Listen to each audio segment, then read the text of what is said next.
Wrestling fans on the corner around the world, it is Thanksgiving weekend Sunday. Right about that, which would be the 28th. I almost gave you the wrong date. We hope all is well wherever you may be. Today was a day that did not go as planned, as you probably noticed if you were following us on social media. I am ready for the Paul Bearer Holiday Headlocks Toy Drive in my finest Frosty the Snowman t-shirt.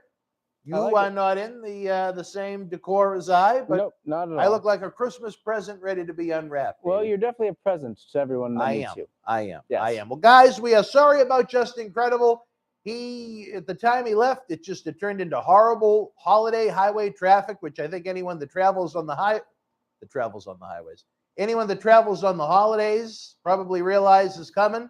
So instead of trying to do a rush job, a rush cyber signing leading into this watch along, we said, you know what? This coming Saturday, one of the guests we had planned won't be joining us.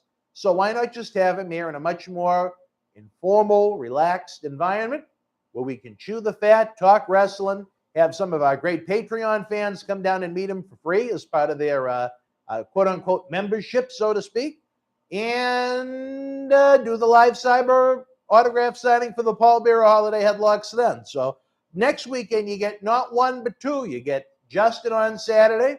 Then on Sunday night, we have War Games, the match beyond. War Games? Live. NXT's doing War Games? Yes. Live. Oh, yeah. Well, all right. Yeah. Don't get too excited. I didn't know now. it was coming up. Huh? I didn't know it was coming up. You weren't paying attention. No, I don't watch NXT. Oh, what were you worried about? Birdseed? No, I watch other things. And what do you like to watch, Charlie? I love It's Always Sunny in Philadelphia. That's a great show. I think I've seen that twice. It's a great show. Great show, people. Oh, I highly recommend it. Mike Burke Coffin. I'm sorry, brother. I'm exhausted. We're going to see a casket match pretty close to you, though, if you're coughing. But hopefully you're not coughing like that. I am mentally and physically exhausted. I tried to do something a little out of the box in the world of Boston wrestling. I traveled back and forth to New York, the Big Apple on Friday, and even flying. It was an exhausting experience. I don't know if you've seen the video footage yet, Charles Wilson, of yours truly being locked in a stairwell in New York. Yes. Like Mankind where I in the almost had boiler to room? break the door. No, what? I haven't. Like, it reminds me of Mankind in the boiler room. I wasn't happy, as you could probably tell from the 15 seconds of 15 minutes worth of footage that happened. Because I was given wrong directions to a stairwell. Can you tell? Well, I mean, did anything at least fun happen in the stairwell? No, Okay. I was first tired from having to climb the stairs. Mm-hmm. Then, as I took the right to go to the second set, as the man said, there was a wall.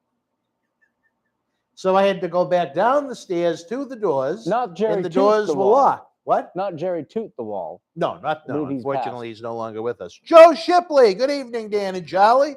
How are you? Hey, Joey. Matt Kochner, the transformation from Mr. Magnificent Kevin Kelly to Nails was epic. Yeah. As a kid, I had no idea it was the same guy from the AWA, and I was pretty good at recognizing guys when they would look different. Well, you know what, guys? You want to talk about a little different. What do you think of the little look that John C. Manicus Riley has made on the YouTube stream? We have a little Survivor Series logo. I love it. We have a little border, or you can see it on your phone. They had that. I believe they had that logo up until what, 95? The logo? That old font. The block? Yes. The block logo, I think, lasted until early 98 before they started scratching it up, baby. Oh, for the attitude. For a little attitude. Lazy Bum, how are you, brother? All right, fans, if you want, share the link on social media. Tell some friends. Tell some family. Again, I am exhausted. I feel like I wasted hours of today that could have been far more productive. But you know what? Just Incredible is a good guy. He's helped the toy drive an awful lot. I got a lot of respect for him, but it's just the travel gods weren't working with us. So again, next Saturday is going to be with us all day. We're going to have some fun. Maybe Phil will come down. Oh, I love Phil. Phil's great. You love Phil. You love to do your Phil imitation. You know, I was at the ECW Arena in 1997 when Just Incredible debuted, and it was a great time. Peach, we had a bit of a joint ski together outside the show, and it was a lot of fun. And Sandman was there. He fell asleep on my shoulder. Fun fact. Fun fact about that night. Phil, are you in the room, brother? Brian Duffy, I hope you had a happy Thanksgiving. Did you see Choo Choo? Lazy Bum, let's kick off this watch along, right? With a little donation. Lazy Bum, I like the way you think, brother. Thanks, Lazy Bum. There he is Phil. Phil, we're going to be having guests back-to-back weekends. If you can't make it for Justin, the weekend after that, we're going to be joined by the legendary Berserker, John which I am Nord. really looking forward to. You know, I've watched a couple clips of him on the internet. Yeah. And there's definitely a little bit of a character there. I think there could be some magic in the much like there was in Times Square on Black Friday. Well, I've never been to New York yet on Black Friday. So really? It was an interesting experience. Was that a good experience or bad? It was good. Can you tell the fans more about some of the business ventures that you had in New York? I know Well, it wasn't all we can't pleasure. always reveal the secrets up our even sleeves when they're short, but I thought it was a worthwhile endeavor. It was just like I said, between having to get up early to get there, get to the airport, go through security, wait, get on the plane, fly, get off, take the train, meet up with the individuals we met up with, the shenanigans and carousing through Times Square itself. Then by the end of the day, having to do it all over again in reverse, you know, it was almost a 19-hour day, or as Quincy would say, yours truly. And I was tired Saturday morning. I bet. I was not in the mood for French fuck music on the computer. Yeah. And there wasn't any. So I was happy about that. Maybe I got here. I wasn't here as early as I usually was. Believe it or not, I only put in 9 hours on Saturday. So Really? I was very disappointed in myself. Yeah. But, you got to do what you got to do sometimes. I guess so. But you know what? The Big Apple may need me yet again on Wednesday. This coming Wednesday. Yes. Now, would you be there for not a whole week, but it sounds like a couple days? No, it'll probably be the same thing all over again. So I'll be Wednesday. absolutely miserable and in pain on Thursday. Oh. The feet, the hip. Yeah. What's that Shakira song? The hips don't lie. The hips don't lie. The hip wasn't lying, baby. He was saying, you know what, Marty? You're in rough shape, kid. But you know what? Mr. Wrestling Fan 1986, welcome.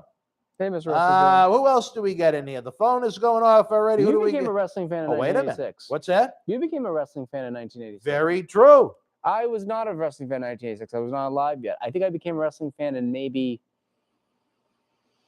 I can't remember. Probably 98. But my early 98, really? Well, I probably was watching, but my earliest memories of wrestling are probably early 2000s. Now, what is your first wrestling memory? I don't know if we've ever had this conversation. I don't know if it's my first, but I can vividly remember watching Royal Rumble 03. Well, there's a big difference between 99 and 03. Well, that's the thing, but because I knew I was into it then, but this is all I can. I don't have the greatest memory, folks. It might be all the medicine, all the medicine I've taken.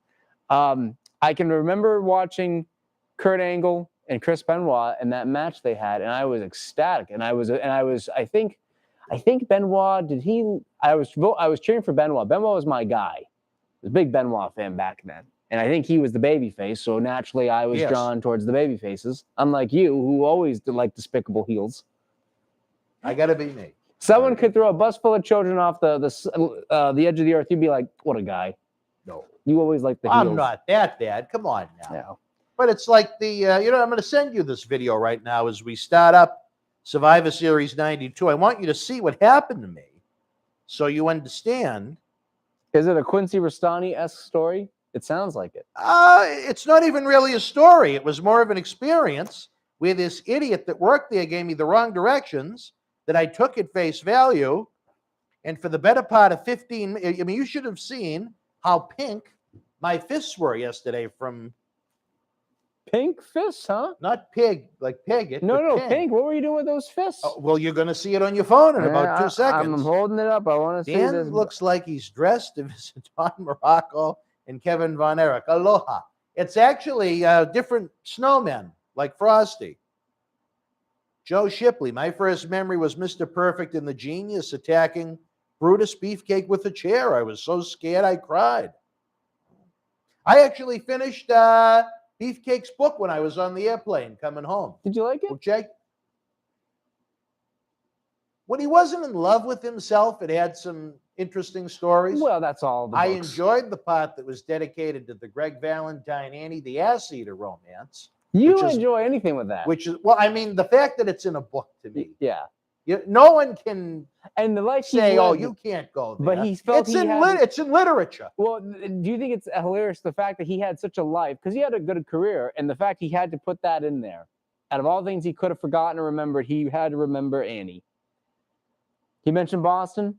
Oh, he mentioned it all. Mentioned the room numbers and the time. I don't know about the room numbers like Captain 211 Din Fan at the MGM in Las Vegas, but at least Din Fan is a man of respect, unlike that other little piece of garbage with his baby birdseed sized tea. Well, we'll move on from Manicus. Well, maybe after November 30th, I'll cool down. All right, but because I'm still getting the reminders. Check-in is at 4:00. You know what I mean? And it's every time I get one of those, it's like, boom. Yeah, boom, right. Boom. You know, he's actually scared. And well, here's the crazy thing: I haven't heard from him since Wednesday. I told you. And I'm wondering. I'm not gonna go. Now tell the fans what happened on Thursday, or Wednesday. Okay. Well. So just to briefly go over it, there were some memory cards and some footage that needed to be returned to Dan. And yes, and I was essentially a middleman because these two were not able to reach back in communication with each other. I was able to. Well, I'm just going to put it out there that it was not a two-way street. Yes, okay. One-way street. One-way street. So I was messaging Manicus Adam Lou, and I'm friends, and I like Adam. I like him awfully a lot, but I did notice he was a little sensitive about certain things. He didn't really like to be told he was wrong. I noticed, which. I don't care what you do in life. You have to be able to take some L's, as they say. Yeah. But I said, well, I know he wants his footage and his memory cards. And he said, well, I'll send him the footage. It's on my computer. But the memory cards, I won't be home, but I'll leave them on the porch, which was hilarious because I was originally trying to tell him, maybe he didn't understand the way I texted it. I wanted him to meet me here so I'd go in with him. So he was with someone that he trusted, and I wasn't going to feck him over because I couldn't, first of all, and I wouldn't want to. But he took that as, I'll just give him. Charlie will do it. So Charlie saved the day, left it on his front porch, and then I gave you the cards, and I have not looked at any of the footage, but you told me that you looked at a minute or two, and it wasn't very good. I haven't seen the memory card footage. I've seen the footage that he emailed to me, and it was absolutely horrendous. Well, I don't think, actually, he might have said there may not be much on the cards, if anything. But the only other thing I'll say is he basically... We messaged each other Wednesday, and then Thursday happened. I didn't hear from him. Neither did I. I didn't message him either. And then I haven't heard from him at all. And I wonder if he thinks maybe I chose you over him, and he feels like that relationship is done, which is not the case. I think it should be. That's one man's opinion. To me, I could still be friends with him. I wouldn't, as much as I hate him and wish he would die, I wouldn't begrudge you that. No. I feel like that's your own choice. He wasn't. I think it just comes down to he's a young guy. He's a little immature, and he's got to learn some things in life that hopefully I was able to try and tell him some things, and he felt he didn't need to hear them maybe, but that's you can only lead the horse to the water before. Well, you're doing well in life when you have no job and you have no income, but yet you're still an expert and run a media company. Well, according to him, he was making a nice little penny doing different projects. And there's no more weddings, though. So hopefully he saved those pennies. Well, hopefully the pennies were bigger than his birdseed sized tea. Well, it's interesting. I mentioned you can't lead a horse to water, but he definitely won't be called a horse. Can you lead a bird to the bird feed? Well, I don't know. I think I made a bird feeder one time when I was a kid. Yeah. Did it say Manicus on it? Should have put Manicus on it. Well, I'm proud that the real Manicus is here. John C. Manicus Riley is in the control room. I got to meet Rorschach C. Riley this afternoon. He was an interesting cat. What's he like? A little odd, but you know what? I guess he actually at one point lent the little Dutch boy, Wes Simcoe, a video game. So I had to text him. The little Dutch boy. On his mountain. The infamous Dutch boy. The infamous Dutch boy. Oh, gosh. But so you know what? Just Incredible didn't wind up making it. I didn't want to have him come here and tape 2 or 3 episodes because I think that would have been a waste of time and money. So we're going to have an extreme Saturday. It's going to be out of control. Jackie the Joke Man will hold back no jokes. I don't know if John C. is going to be able to make it down or even Rorschach-see. I guess Rorschach-see attempted to be part of this fine television studio when he was younger, and the individual known as Fluffy Guerrero bullied him out of the studio. Did well, there's a lot to unpack there. You Well, mentioned a she lot had- of names. In the summertime, she wears shorts, Yes. but with the length of the vaginal hairs, they almost look like tentacles coming down the thigh. Do you think that maybe she could? Do you think she has a fear of shaving it, or she just likes it that way? I think she expects the husband to do it, and I don't know if That could be a very I don't know sensual if thing Gory to wants it to do it. Gory just likes to play shirtless. You calling her gory? Like Gory, gory yeah. Guerrero? I think Gory likes to play shirtless pickleball when they get down to Florida. But You don't want to Fluffy, call her Mondo? well, look with Fluffy, like I believe I've alluded to before, it's like the bottom of a kid's Easter basket. You know what I mean? It's kind of gnarly and it's going all over the place. Maybe Maybe too far off from John C's head. Maybe you find little candies in there. Perhaps, potentially. Well, Mike, I got some bad news for you. Quincy is generally going to be a Thursday night exclusive. Now, if we wind up having the big live Christmas party, like I'm hoping, the weekend before Christmas, I'm sure Quincy will come out of the house if his two favorite initials are involved, FM. You know, keep him away from any day that ends with a Y, as far as I'm concerned. Quincy is great for the people out there. Quincy is great for about 10 minutes. After 10 minutes, moderation. After 10 minutes, you want to send him back to the cage he came from. Do you think he'd like a little FM? A little FM? Free meal. If you gave him anthrax, he would take it if it was free. Yeah, that's all it takes. You saw that little sinister grin on his face. Oh, I'm right next to him. It looks like it almost looks like a gargoyle kind of grinning up. Now, what were we talking about? The free turkey or the free pack of old Starbucks cups that he got? Anything free. A venereal disease he'll take. He has no problem. He will. And poor Julie Earle, who I met very briefly. She was a saint of a woman, and to be related. Did you have impure thoughts about Julie Earle? You know, I kept it professional for Quincy's sake, but maybe. You have to understand. Now, Julie Earle is Quincy's sister. Yes. Just so, and let me explain the situation in a little bit more detail. That night it rained, and Quincy had Now Dan was not there because Dan decided to be, basically on an island unto himself for reasons that are beyond him. And I was felt like the guy with the beard in the Rudolph special, but looking for silver and gold. I was the number 2 man behind Mr. Manolian that night. And whatever Neil didn't have to deal with, I dealt with. Okay? Captain Lou looks like a cross-dresser. Oh. Wait a Tom Nook, you saw a classic. I watched an old episode and see someone named Joe Harvard and Hollywood Ron Robinson. Oh, gosh. I heard about that. Well, Tom, are you referring to the Christmas special where the two of them attempted to sing together and poor Hollywood almost toppled over? I'm just curious. Okay, sorry to interrupt. So it was raining. So Quincy comes in. Thank you. Quincy comes in. We bump into him. Captain Lou, Adam Manicus, myself, and maybe Phil was there. And he's like, I need a ride. If you could protect my sister's outside, I need a ride for later on in the evening. And I was like, okay, I will make sure someone gets you a ride, which ended up being Phil. Phil, thank you. And so he's like, I need to go tell my sister, come with me. He brings me out in the rain. We're trying to find her car, to which she she didn't wait outside. She went and parked. She was in the car, but she was parked out by the building. We go up there. We talked to her and some gentleman she's with her husband. Prior husband. The pizza guy, as Quincy calls him. The pizza guy? The pizza guy. Does he deliver pizza? I guess he makes pizza. Well, we talked. And I said, don't worry, he'll be fine. He'll be home. He'll be coming through at some time tonight through the back door. And she said, that's fine. Really? The back door was mentioned in this conversation? I didn't care. At that point, it was raining. And I brought Quincy back in. I put his milk away and his goldfish crackers. And I said, Quincy, I have a lot of work to do tonight. I probably I should not be in this position. But I have a lot of work tonight. I will get back to you momentarily. And I would check in on him and Phil. And Phil took a good job taking care of him, so that was good. Well, he's a veteran. I mean, you'd think after 19 years, he wouldn't need too much help. You think after 50-something years on this earth, he'd know where to put the milk in the refrigerator, not in the corner of a room? Well, I don't know if he knows that part of the venue.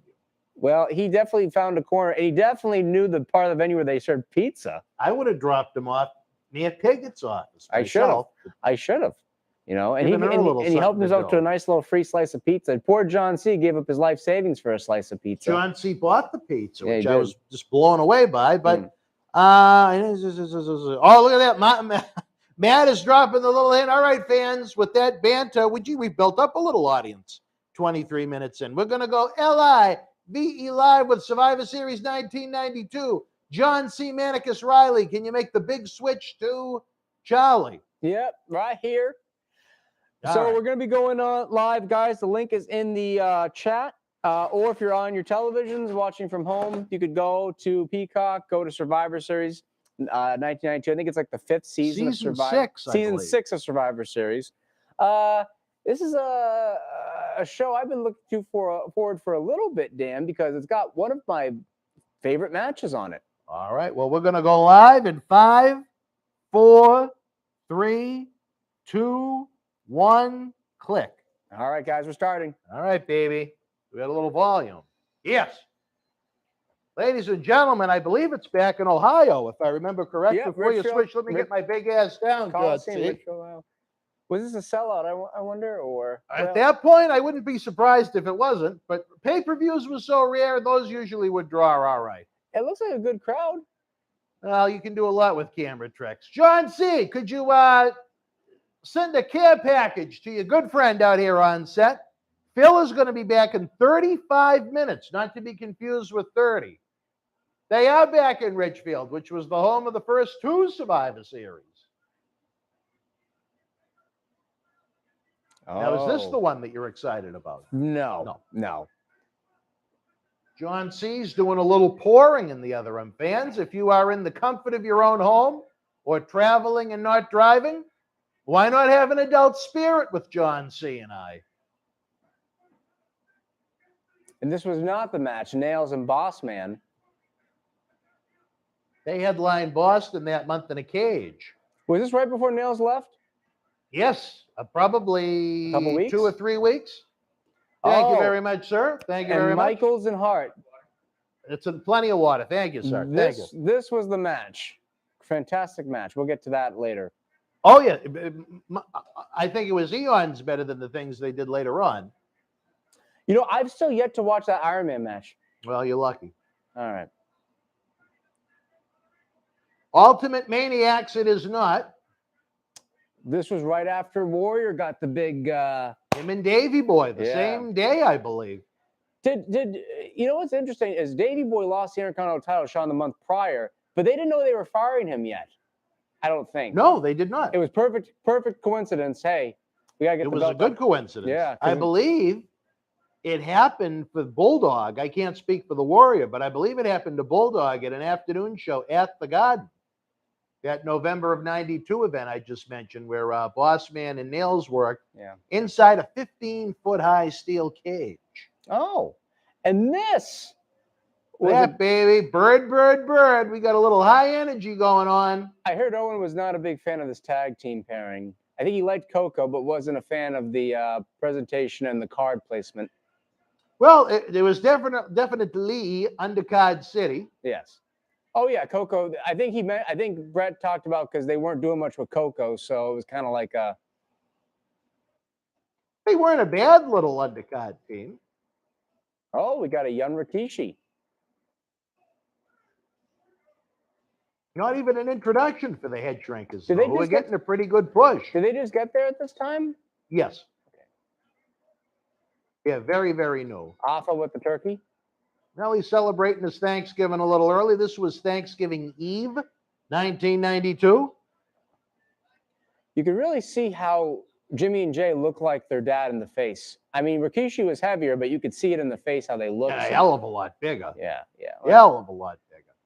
Well, those guys aren't small men by any means. Nothing compared to those two. No, not as big as the traditional Samoans, but they're not bigger. They're much bigger. I always say if they're bigger than me, they're big. They're not the 5'10" variety, though, which is a good thing. Well, what are they, about 6 foot apiece? I'd say around 6'1". Yeah, about. They're not quite as big as a couple 100 pounds. Yeah. Yeah. Bigger than. Will you get that off the screen? Get that down now. What did Lou have Baby on? Teeth can earn his own spot. He put a certain web link on the watch along. Oh, for Manicus? Yes. Yeah, who's going to use it? What if they want to get uncreative? I never know. Well, look at that. Whoa, that almost knocked Owen into the third row. Samu is a very, very, very big man. Oh, that was and it close. doesn't come across on TV.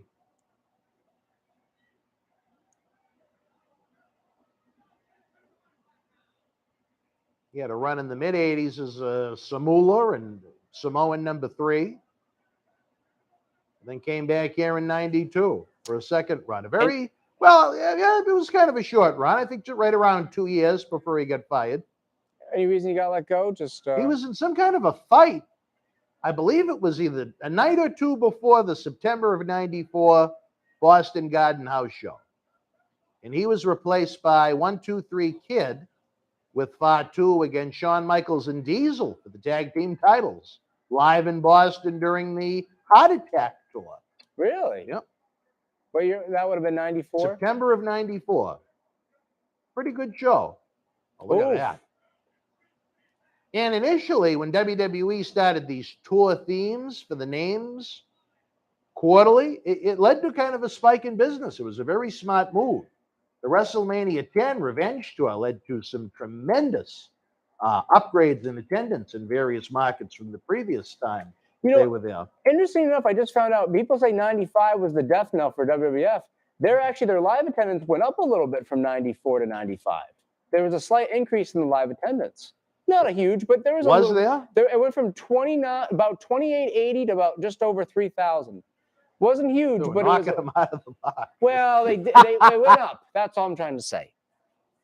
Coco's probably, I'd say, 5'9", 5'10", lazy. But, look at that, John C. I don't know if the fans actually needed the HTTP but another thing // but you know what? Thank you. What's that now? I was just going to say, another thing I found out is we talk, people mention the ratings.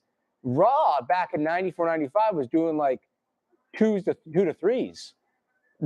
A wrestling show would kill for a 3 at this time. Oh, yeah. Especially, or a 2.7. I mean, who's even drawing in a 2.5? AEW is getting what, 0.5s and 0.6s or something like that? Well, more than the rating percentages now. They go more by total viewership, and they try and break it down by viewer demographic. Which the demographic. So the quote-unquote rating day is kind of dead. Yeah. It's viewership that's looked at in 2021. Well, I always thought the demographic was kind of dumb. Because my opinion, I like the head shrinkers.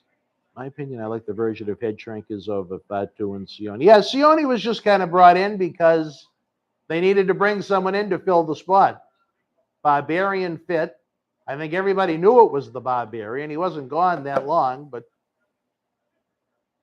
And funny enough, it must have been pretty serious for them not to bring him back, because Coco was fired I don't know how many times for fights. A couple times. He was a scrappy little fella. Yeah. I don't think he was 5'9" or 5'10". Like I think he was smaller than that. He might have been. I don't know about that, 5'7". You got to remember, here he's in the land of the giants. He'd look a lot bigger in this day. He was probably the smallest guy in that locker room for a time, easily. Yeah. At least height-wise. Weight-wise, maybe if you break it down, but even then, I don't know. Funny enough, John Noor, the Berserker. Say John C. John C. But John Noor, the Berserker, was in the WWF at this time. And he'll be in the studio. Maybe he'll be able to talk to you a little bit about this time right here, late 92. I don't believe he had a spot on this event, unfortunately. I can't remember, but he was in the company around. Oh, absolutely. Yep. Yeah. He was with them through the early part of 93. Thank God this isn't the 3SS. That was awful. Oh, the 93. Let me tell you, brother, I don't know if you're from this area, but if you were there live, what a disappointment 93 was. Did you like any matches on that card? I cannot believe that they felt that clown match was a good idea. Awful. And to think we had 3 people involved with it November 13th at Memorial Hall. Oh, my God. It was Doink's debut doing the introductions for them as Ray Apollo. Yeah. Then you had Oscar singing the Men on a Mission to the Ring, and then Bushwhacker Luke was one of the participants. Just a Three people from one garbage match. And that's why I'll say, you know, I prefer the classic wrestling of yesteryear over what's today, what's out there today. But I cannot sit there and tell you everything back in the 80s and 90s was good. There was a lot of garbage.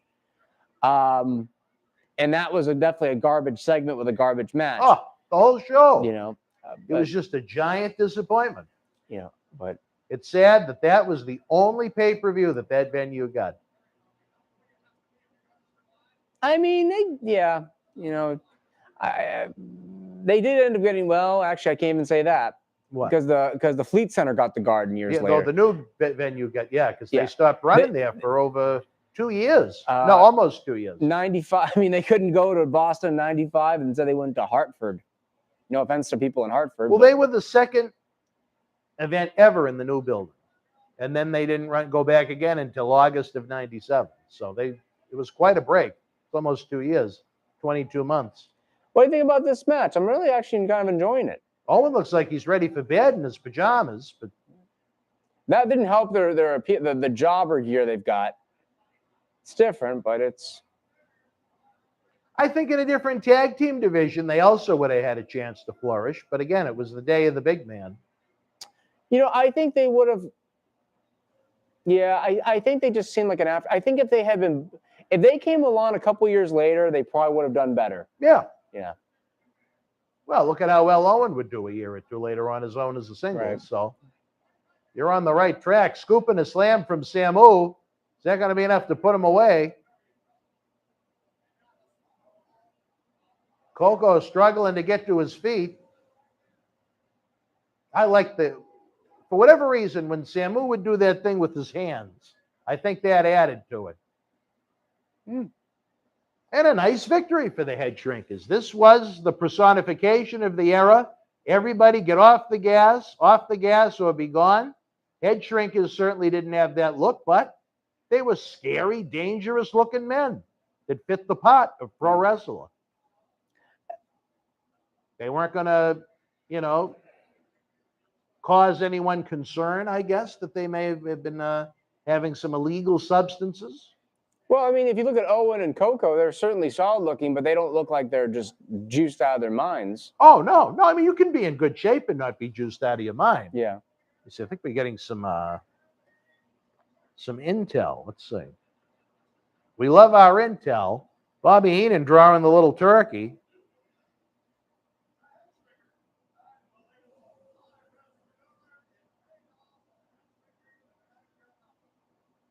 A little late on the save there, Coco. Ooh, Sean Mooney. You don't remember Sean Mooney? I do remember Sean Mooney. He wound up, his podcast was very popular at one point. I don't know if it's still at that level. The podcast fans of our fan base may be able to tell us. I thought he was very good at his position here when I look back. I thought he was very good. I think he was better than Todd Pettengill. Did you know that he was a news anchor for WBZ here in Boston? I did not know that, no. He was. He had a life in news before and after WWF. And he was the lead anchor at one point for the Mail. Yeah, I didn't know that. I think he did a great job here. I think WWE has tried to change things with their announcers, and it seems like it just doesn't work out. Let's listen to the video enhancement here, or the audio enhancement.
I think the fans get the point. But what a tremendous job by the WWF production staff to be able to alter his voice like that and make it look like it was a live interview.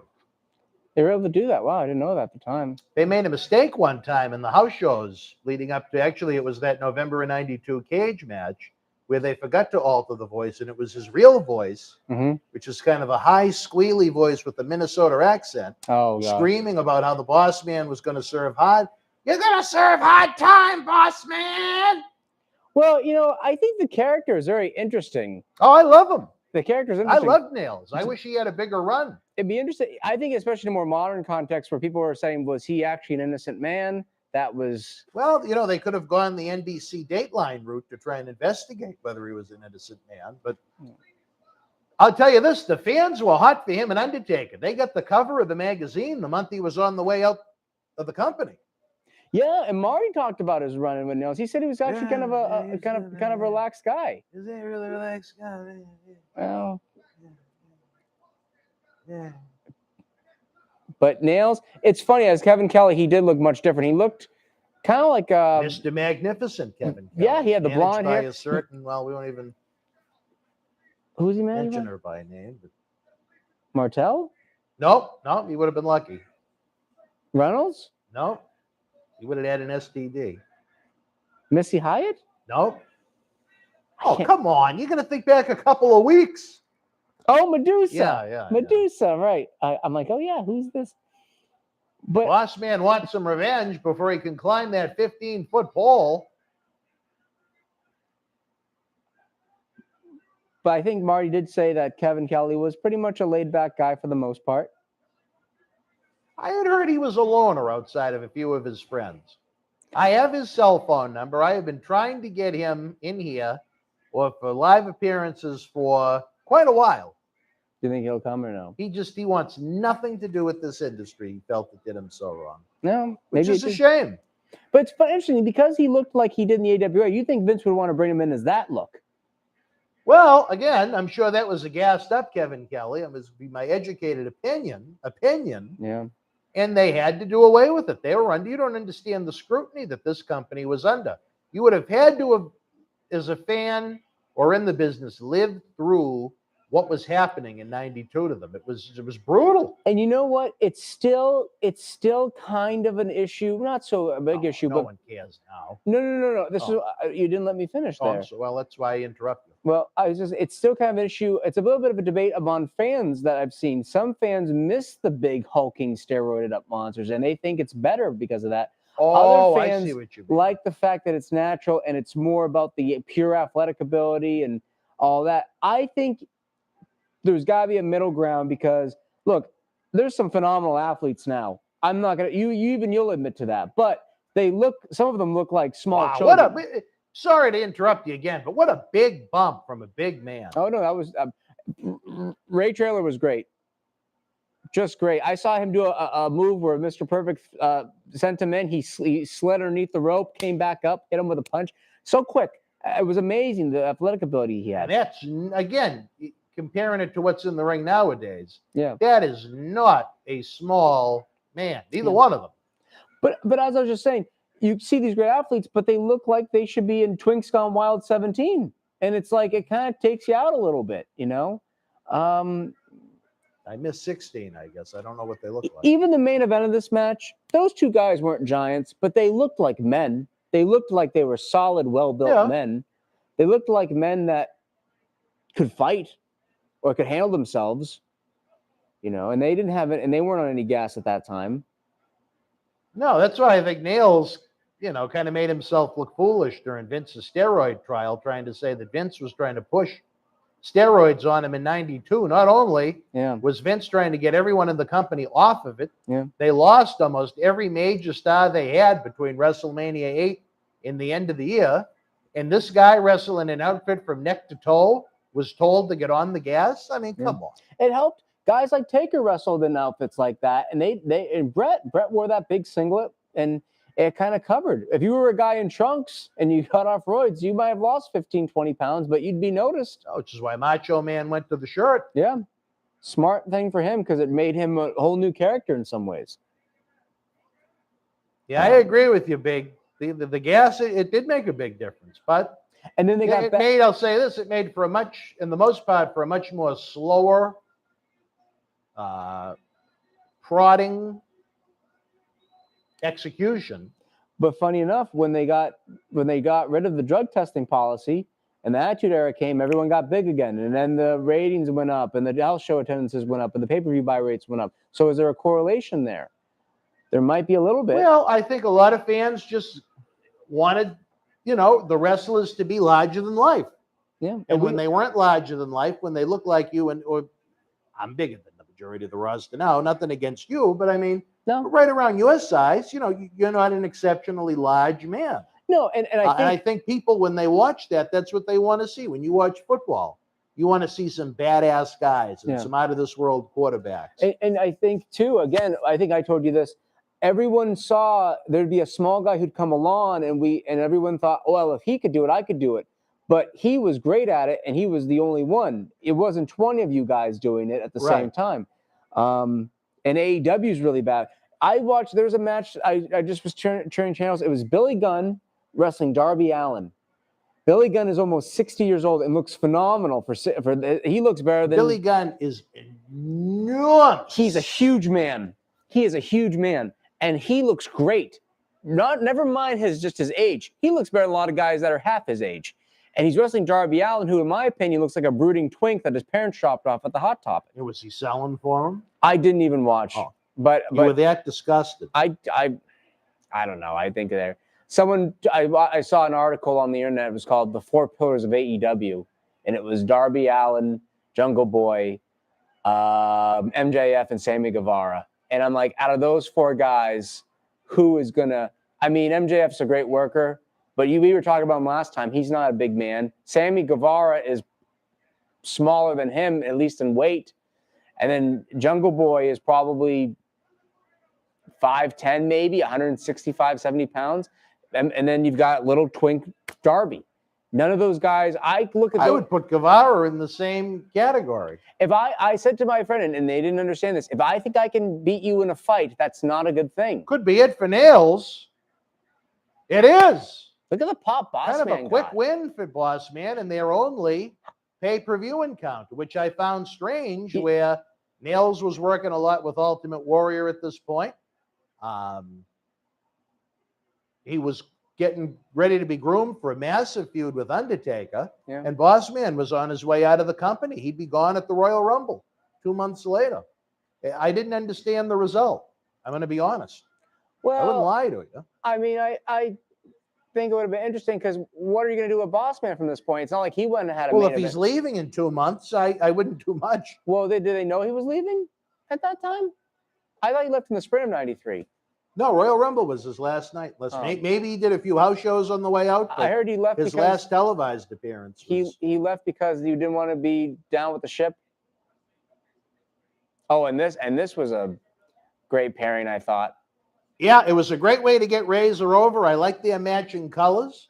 I have to say, fans, the Super Chat button is available. John C. said he will not come out and fill out my cup unless you guys don't help the cause. So John C's waiting. Everybody's waiting. Brian Duffy liked the Superstars setup. Matt says the Jungle Boy is not 5'10". Wait a minute. John C's coming out anyway. Not to be confused with Rorschach C. What do you want to take the cup? You can at least, yeah. Typically, guys in wrestling, if a guy is built at a certain height, he's not that height legitimately. Who? I just said typically in wrestling, a guy. Anybody. If a guy's built at 6 foot, he's probably not 6. He might be close, but he's not 6 in real life. And what a difficult position this was for WWF at that point, to try and put this match together on 9 days' notice. Those are the things I try and remember when we find ourselves in frustrating positions. Well, look at the advertisement just for this show. It had Savage and Warrior against Razor and Flair because they didn't have the time to put new advertising out, magazines. So what happened there here? Was no online. What's that? Kurt was a heel. Yeah. He had not wrestled since SummerSlam 91. So how did he turn up a team with Savage? What You're watching it. Well, I'm trying to hear. That's why. Oh. John C., thank you. I won't drink anything until they help the cause to tip the bartender. Thank you, sir. It's almost like yours. Oh, wait a minute. Bobby wasn't happy.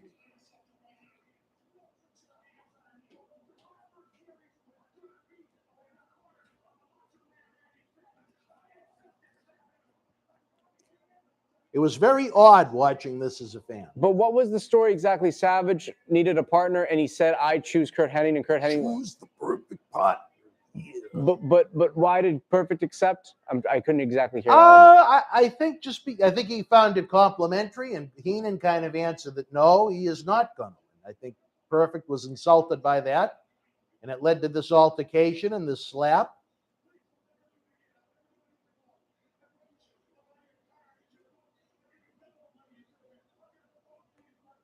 I'll get you a boat. I think his name was Harley Race. Was he going to? Oh, wait a minute. No, sorry, Bobby.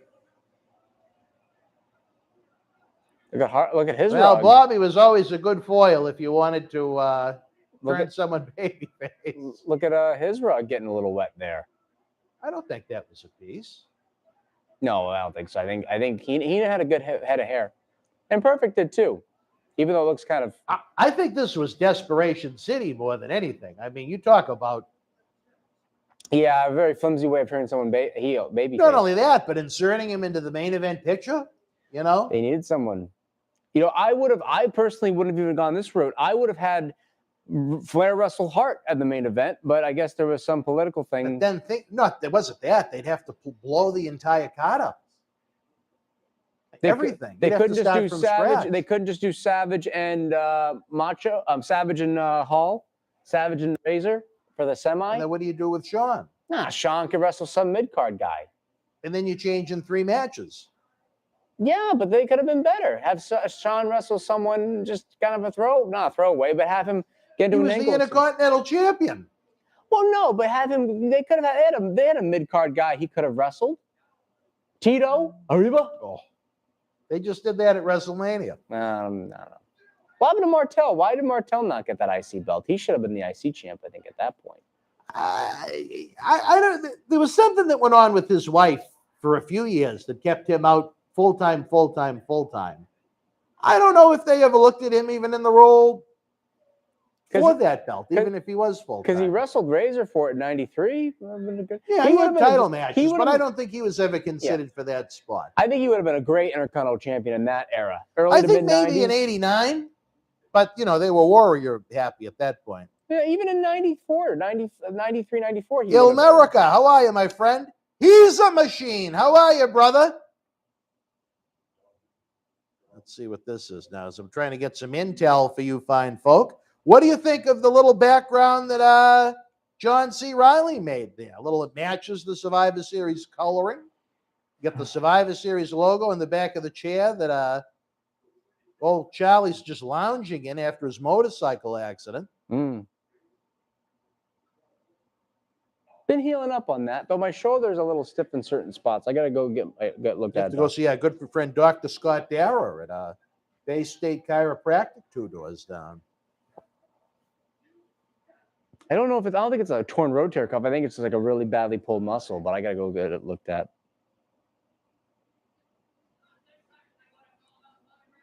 America thinks it looks cool.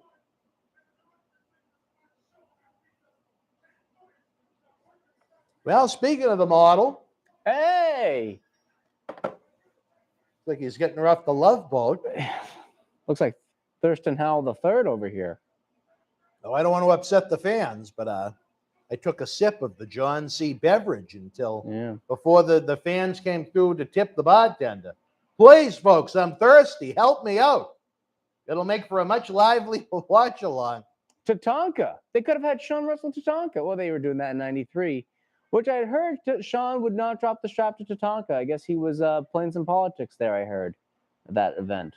I don't know if that's true. They had to plan at one point, for whenever they brought Marty back, Marty was going to get it. It was almost like Triple H in 2003. But I don't think he wanted to drop the title to everybody. Well, no, but Marty was gone during WrestleMania 9, and he wasn't even back. But they knew he was going to be back. Well, And they knew he was going to get the belt. I had heard from Tatanka, I guess, that Sean said he wouldn't drop the belt, but he found out later, and I don't know. I think Tatanka would. Well, they tried to push Tatanka, and Tatanka wasn't exactly the most charismatic guy in the world. I would have tried to do more with him than they did, to be honest. I agree, but you know, I thought he was great as a heel, but then he had some issues from what I was told, and that's too bad. I like Tatanka. I thought he was very colorful. I think that the fans enjoyed a kind of a unique, different look. Yeah, I thought it was great. A much better put together version of Chief J Strongbow, that's for sure. What problems did he have? He was actually Indian. What's that? What problems did Tatanka have? Well, there was a curling iron incident that took place at a hotel that could have potentially caused the company some big trouble in '95. Was this the girl with the long black hair and it was gone? No, it was used in another office. They put a curling iron up her vagina? I didn't say that. Up her private areas? I didn't say anything. So how does the story go, generally speaking? It was put in a certain orifice, a certain entryway, a certain pass. Do you know who might have done that? The non-Eleanor Rastani entryway. Do you know who might have done it? I do. Who was it? Well, there's different versions of it on the internet, but do you know the truth? I believe I know the truth. We'll have to talk I know the truth as well as I believe it to be. We'll have to talk off camera about this. And then they brought him back. Once the situation was cleared up, as much as it was going to get cleared up, they brought him back in '96. And then someone that was on the same plane said during one of the flights, I don't know where they were going to, but he had a long conversation on the plane with God. And that was about it for today. Did you have any conversation with Dylan Cage, his cousin? Well, either that or they thought he was looking up at the light to try and read your book for 2 or 3 hours and speaking to it. It could have been that, I guess. Well, he at the very least, he looked phenomenal. He had a great, thick, well-built physique. He had the cool ring gear, the hair. He looked like a star. For that era, he was perfect. Not to be confused with Kurt, but looks more like a man than half the roster now. And then that comeback that he had in the mid-2000s was just, it seems so uninspiring, I guess. Well, he didn't look terrible. It's just nothing in the gas tank. He looked better than Road Warrior Animal with his jeans. Even Rick here, you can tell, when a little dark with the hair color. I like it. Look real. I always liked it, but yeah, he actually go with the dark brown. Don't go, oil slick black. It worked for him, I think. Like he got dipped in a tank at an Exxon station or something. He always tied his boots up like that. I remember that with the laces, kind of in like a tassel look. And you know what? This is probably the first time I really noticed how much even Martel had slimmed down after the steroid issues. He wasn't as solid as he was, say, 6 months or a year prior. Yeah, I think there's a picture out there of him looking a lot bigger in '91. Well, he was part of the Zahorian trial in '91, so I'm sure he was someone that was watched.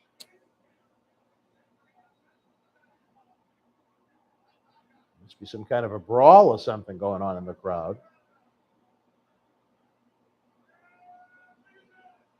Nice suplex from Tatanka. I thought Rick Martel was an excellent opponent to try and get him over after he went through his initial run of mid-carders, or undercarders, I should say, like Skinner and Colonel Mustafa and those types. Ooh, you see this? Oh, don't trust the clown. Oh, it is. Another man we've had here in this studio. 2 out of 3, Tatanka and Matt Bourne, Doink the Clown.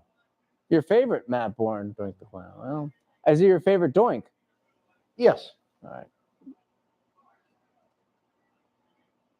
Look at the gooch on Matt Bourne over here. The gooch? The gooch. Look at that. What is the gooch? Look at that belly sticking out. Oh, well, it was the era of steroid-free, baby. He Well, went even from Big before, Josh to Doink. well, I think Bourne was from that old school era of the 70s too. Of you had a lot of the guys back then had a little bit of a gut. I wonder how long it took him to learn how to make balloon animals. He didn't tell you that? We didn't bring it up in the interview, believe it or not. I was Oh. trying to get it where we didn't do series like we do now, where it was more like just one long documentary. Uh-huh. The goal of those interviews was to try and get as much content and questions in as humanly possible. Do you know what, if he liked the Doink gimmick the most out of all the gimmicks he did? Or do you think he was more of a Big Josh man? You know, I don't believe it came up. I think he was happy for the job. I think he did excellent with the opportunity given to him. I just think it's too bad that drugs controlled his life so much that he had to lose it to Ray Apollo, who wasn't anywhere near as good or effective. I mean, how would Matt have been once they went full-blown babyface with him, which is what they were starting when he got fired?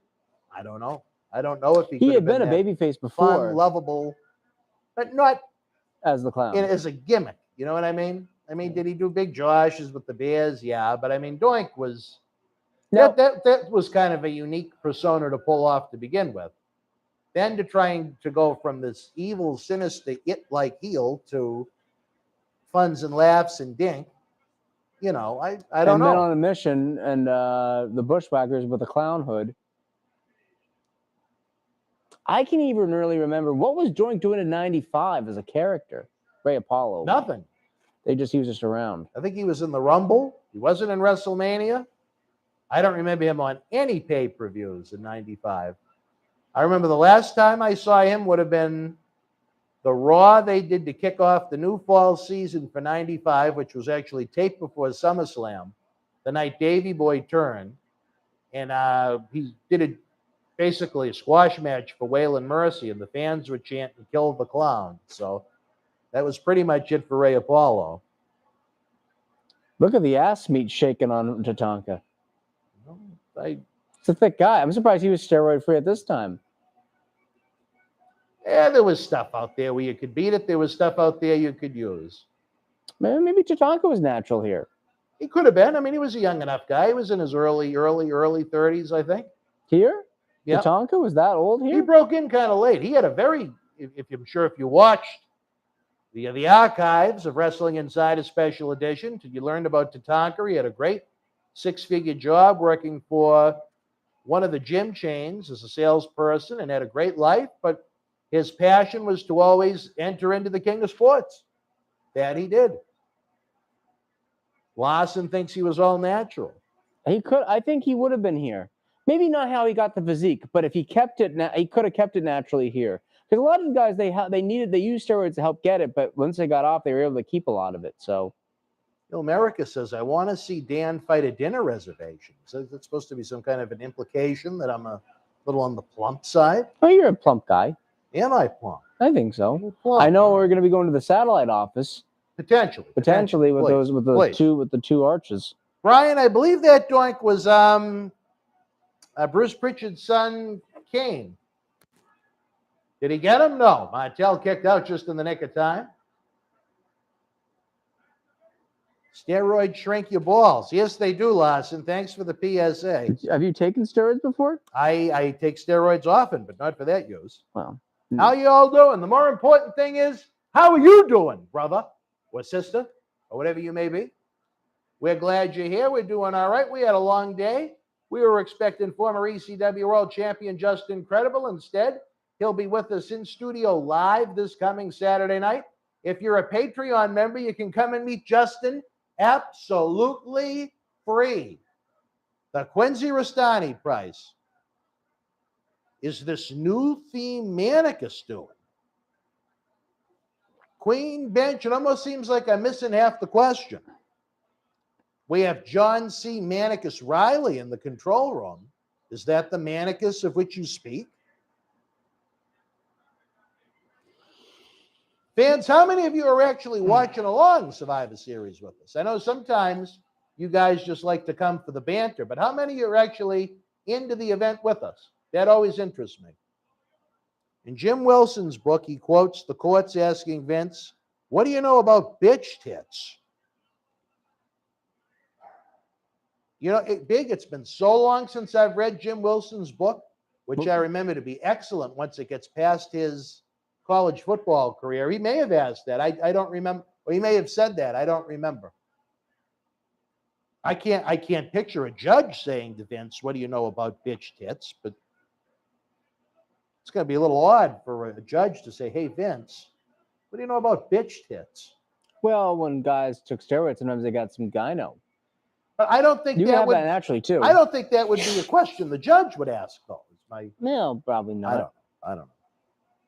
Oh, Brian Duffy, what's this? I'm keeping an eye on the Ravens game, hoping they lose so the Pats can move into the number 1 slot. You know, I'm disappointed. I forgot all about the game trying to get ready for Just Incredible, but we're going to have an incredible time this Saturday. You're going to be able to join us, Charlie. I might be able to. You might be able. It will be an incredible Saturday night for you. It'd be credible. But not incredible. Well, I don't know how great he is. Hey! Salute. Now I can have my spirit, my water. I got to spend a little time with Just Incredible on 11/13. You what? November 13th, I got to spend some time with him. A quality friend? Quality friend. Well, I mean, at what point? What would you consider the big win for the Native American? I was surprised. Tatanka? That was it. It was a Samoan drop. 3-0 on pay-per-view, although I don't think his match with Berserker at SummerSlam 92 made the cut. I think that was actually on Primetime Wrestling. There were a few matches from SummerSlam 92. The card went so long that they put on Primetime. Did Martel take his earring, his feather? It was his feather. Oh, look at Doink healing out on the balloons. All right, John C. I don't know what number you're on, brother, but we may have to warm up the cup. Jamming does it again, our friend Larson. Martel looked more Indian than Tatanka. I don't know about that. Tatanka's a very Native American-looking guy. Is someone that sat with him. From Perfect. And what an outfit by Macho. This might be one of my all-time favorite outfits by him. Well, him and Warrior put a lot of time into those Ultimate Maniac ones. They did red and yellow. Interesting. Yeah, huh? yeah. Yeah, interesting. They tried to get Hulkster to come back and do this shot, but he wouldn't do it. He was a super incredible shrinking man at this point. Oh, well, John C., I trust you with the cup. Fans, if you want old Marty to loosen up with number 3, tip the bartender, baby, please. And again, folks, if you missed us bantering before the event or a little while ago, this is Mr. Perfect's first match back in over a year. After SummerSlam 91, he lost the Intercontinental Championship to Bret the Hitman Hart at the world's most famous arena, Madison Square Garden, because of the Ultimate Warrior's firing, along with the British Bulldog. Randy Savage was left without a partner for this main event tag team match. Yes, not the WWF World Championship, but this tag team match was presented as the main event. And they had slim pickings. Is that a good way to put it? I'd say so. John C., what number are you on? You're second. All right, so I'm one up on you. All right. Again, fans, I'm thirsty. Come on.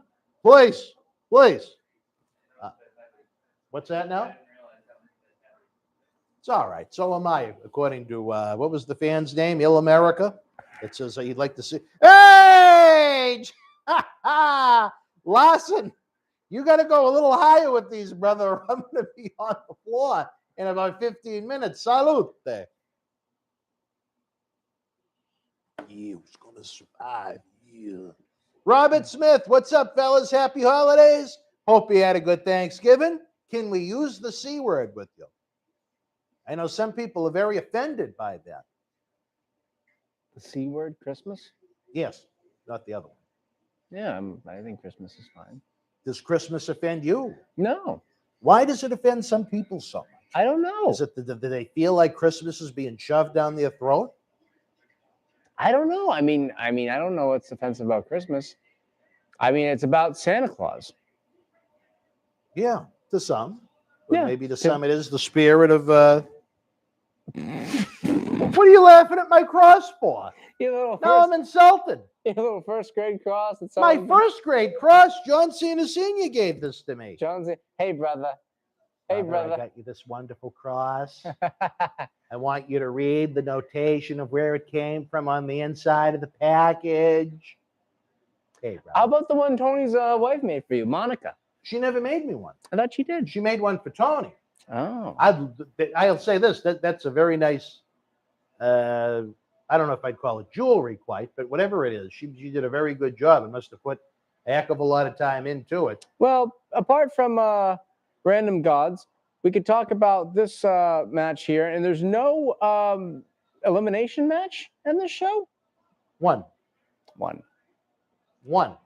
If you know, it was funny. I don't know if you had a chance to watch the little trailer I attempted to put together. We couldn't use it. I don't know if it's because it has to be a certain age or what the problem is, but it says for live streams, you can make a little preview trailer. Right. So I started to make one for this in kind of a humorous way about as Vince, as teams of 5 striving to survive. And then I said, oh, wait a minute, it's 1992. And I mentioned the matches that were actually on the show. Are you surprised by the placing of this match on the card? Yes and no, because the year before, you got to remember, Hogan and Undertaker didn't go on last. And at this point, Bret was the champ. They wouldn't do the second to last? Is that my main? Usually they like to do a buffer. There he is, probably his last time as a full-timer in this role, being featured as the main event on pay-per-view. He would go to the 93 Rumble, be the second man left with Yoko, and then that was shocked me as a fan. That he made it all the way? Or that I couldn't believe he didn't win. I was blown away. I still think that they missed out on Bret and him. That would have been a great angle to run in 93. They had Macho, and then I think it would have given Bret a lot more credibility for him to go over on Savage clean. Yeah. As opposed to a newcomer like Yoko.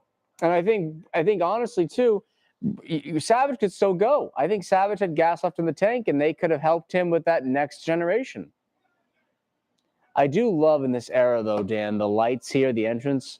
I loved it. I thought. Well, so Mattel cool. was trying to make kind of a group sponsored version of that entryway for like $150. Mattel was? Yeah. So what would it have been? It was like if they sold 5,000 of them in advance, you got a ring, that entryway that lit up plus a doink. If they sold 5,000 of them, I believe maybe Diesel was involved, or maybe it was Diesel was involved, and then a doink came along, but it wasn't cheap. It was like $250. I don't know if are there any Mattel collectors out there that could speak to that with more authenticity than I just did? So next Sunday we have the NXT War Games. I guess this will be our last Survivor Series. Probably until next year, unless maybe something out of the ordinary happens, or the fans go above and beyond to request it, or I don't know. What about Thursday nights? Is the heat over now that it's a new month? I think the heat's over. Yeah. You think it's over? You're saying farewell to Quincy and the watch along. I think we need to kind of give Quincy a little bit of a break. You think he needs to calm down? He needs to calm down. Well, you got to remember the bike. As he likes to say, the bike is going to be off the road soon. It's a long break for that newt. That newt needs to kind of go into hibernation. I disagree. I think it needs to be a little more active before it gets too solid. You know what I think it's already frozen at this point. It went from a newt to a Christie, and he has no idea what either one of them mean. Former AWA Tag Team Champions squaring off right here, and Mr. Perfect and Razor Ramon. Slapped him right in the face. Huh? Just slapped him right in the head. Scott Hall looked great here. He really benefited from the no steroid era. He was still, I think he's even said he was better when he was smaller. He looked better. He looked especially, and I haven't looked better. I think he just looked more defined. Now, I wonder, I don't know. I've never really inquired, but I wonder what the exception rule was back then. HGH? Like they have nowadays. How the guys can with a certain some of their doctor's note, how they can get away with using it. Some of their older performers, the guys who are above 40, might have TRT, testosterone replacement therapy. That might be part of it, but I know there's a few ways for the guys still to be able to do it. And I wonder if they had that rule back then. I'm kind of interested now. I'm trying to think of who I could ask. The Navajos were the most real-looking Indians. See, guys, I'm kind of popping in late on this. His last WrestleMania 9 until 18. Who would that be? Perfect. He appeared as a guest referee at 10. Dan Marty would love a little vodka. Believe me. Believe me.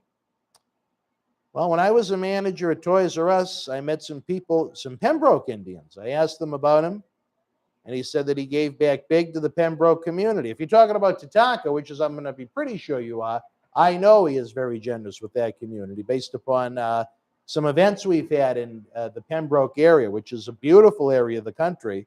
It's just a shame that Indian scum, Dylan Cage, is in that area. They have a very unique dialect, a very unique accent. I had a very difficult time understanding them when I would go into a store or try and communicate with them. And they probably thought the same thing about me with my thick Boston accent. But that anyway. Marty finds to be hilarious. What's that now? Marty finds it to be hilarious. I think Marty is one that is easily entertained. We had a conversation about your accent. He said, "Oh, he says, park the car and have a yard." And we actually had we had a talk about you, funny, at November 13th. Did you? Yeah, we did. Talked about you a little bit. Lawson, you can't understand what I'm saying half the time, buddy? I'm sorry. A good talk. He spoke highly of you. I think when he's sober and he understands life, he should. He did say you have some maturity issues, though. I have some maturity coming from him. Some maturity issues. Coming from him. He said that you got some maturity issues and you're a bit of a fence builder. Did he say how so? He just said you're a fence builder. You like to keep your rats to yourself, he said. Well, it must be a pretty small fence if that's the case. No. Anyway. Here's a fence builder. Poor Marty. He's going through a lot right now, fans. We hope he's doing all right down in. I don't even know if he's in Jacksonville right now, the poor guy. I believe he is. I saw him on Facebook. Well, you can't always go. Yeah. He had a bunch of food on the stove. Well, at least he had Thanksgiving. Then that's good. It's just we didn't have our most productive conversation during our last talk. He's trying to go to Clearwater, Florida. That's his goal, I think. Yes, he wants. It's not Spanish, Lawson. I'll tell you that much. Park the car at Hobby Yard. If you want to get a kick out of that big. Danny's got a California accent. What's a California accent? I think more just kind of relaxed and laid back. Do you, I was going to say, do you ever think you're... What was that, John C? I didn't even realize that was you, John C. I thought that it might have been Phil that popped in. For sure. But I mean, did that sound like him to you? Oh, no. John I said to myself, who the fuck is that? John C's a little chameleon. It was very deep. Jeff Bezos? Yeah, that's how he talks. Yeah. Phil Spector. How big are his teeth? Bigger than Lou's? Are you obsessed with his teeth? Did you want some tooth action from Adam Lou? I noticed them, but I never really said anything until after he put a knife in the heart of our toy drive. What's that? You want him on a necklace. You know what? Maybe that might be the only way to settle this vendetta, is if someone makes me a necklace with Lou's tiny birdseed, baby-sized teeth that I can wear almost like Rick Martel did the feathers. Would you replace the cross with the teeth? No, I wouldn't disrespect the cross. Would you take a cross made out of his teeth? I'd hang it on the set. He's probably going to come. They were making fun of my teeth on the show. Oh, he didn't sound like that. I said they're like birdseed. Well, I did have some small teeth. He's a small guy. He was never a big man by any means. What would you say Lou weighs? About 70 pounds? Maybe a little slightly more than the average Thanksgiving turkey? 130 maybe? 130 maybe? If we're going to be realistic. Italians or the Romans? Bill and Ted's Excellent Adventure is a good example of my California accent. It's a good movie. I respect that so much, Dan, saying he wouldn't disrespect the cross. My man. Right there, Jamie. Lou's teeth, as big or as little as they might be, don't belong anywhere near this. But look at what he sacrificed. Lou wouldn't sacrifice a couple of days to keep his word as a man of character and integrity. That's why John C. Manicus Riley has confiscated his middle name. He is Manicus. I am Manicus. Dan, do you speak Spanish? No, I don't. I speak, you know what's funny? When I was in New York, I said, what the hell did I said molto bene to someone. And they're like, oh, you speak multiple languages? I said, no, I know about 3 or 4 phrases in Italian. Well, yeah, I might need a little help with this one, Phil. He's fluent at the Olive Garden. He knows how to ask for the soup. Wasn't Olive Garden. For the price, believe me. It wasn't Olive Garden. But anyway. I like Olive Garden. Lou is a hypermobile ectomorph. It sounds like we're dealing with Bob Backlund. I have to look he's this very up. thin. He's a very thin guy. Is that what that stands for? Mm-hmm. I'm not an ectomorph, Phil. I'm going to call the TV studio and tell them you wrote that. I don't feel comfortable with your messages. I just want to burn $2,000 of your money and cause trouble with your friends and your coworkers. I didn't do anything wrong. I look like Pocahontas. I'll just say this. Lou would have to pay me to stop coming here. Really? Yeah. How much? In cold hard cash? Yeah. In cold Lou dollars? Yeah. I think if you gave me $500, I think that would be it. Well, not That's definitely. your price. 500, but I'd come back a few months later. A little hibernation for 500. Yeah, I'd come back in like 6 months. Yeah, knee from the nature boy. You could still deliver the knee. Oh, I know what Phil means. He mentioned it before that he is his joints have a wide range of motion, which apparently, yeah. Well, now Phil's explaining it. Troy Corsi, happy holidays to you. Feel free to use the C word if you're comfortable with it. Charlie. I got the Santa Claus, baby. Charlie who? Oh, Charlie starts with a C. Oh, well. You can use that one too. I'll bump it. I think if Lou gave me $1,000.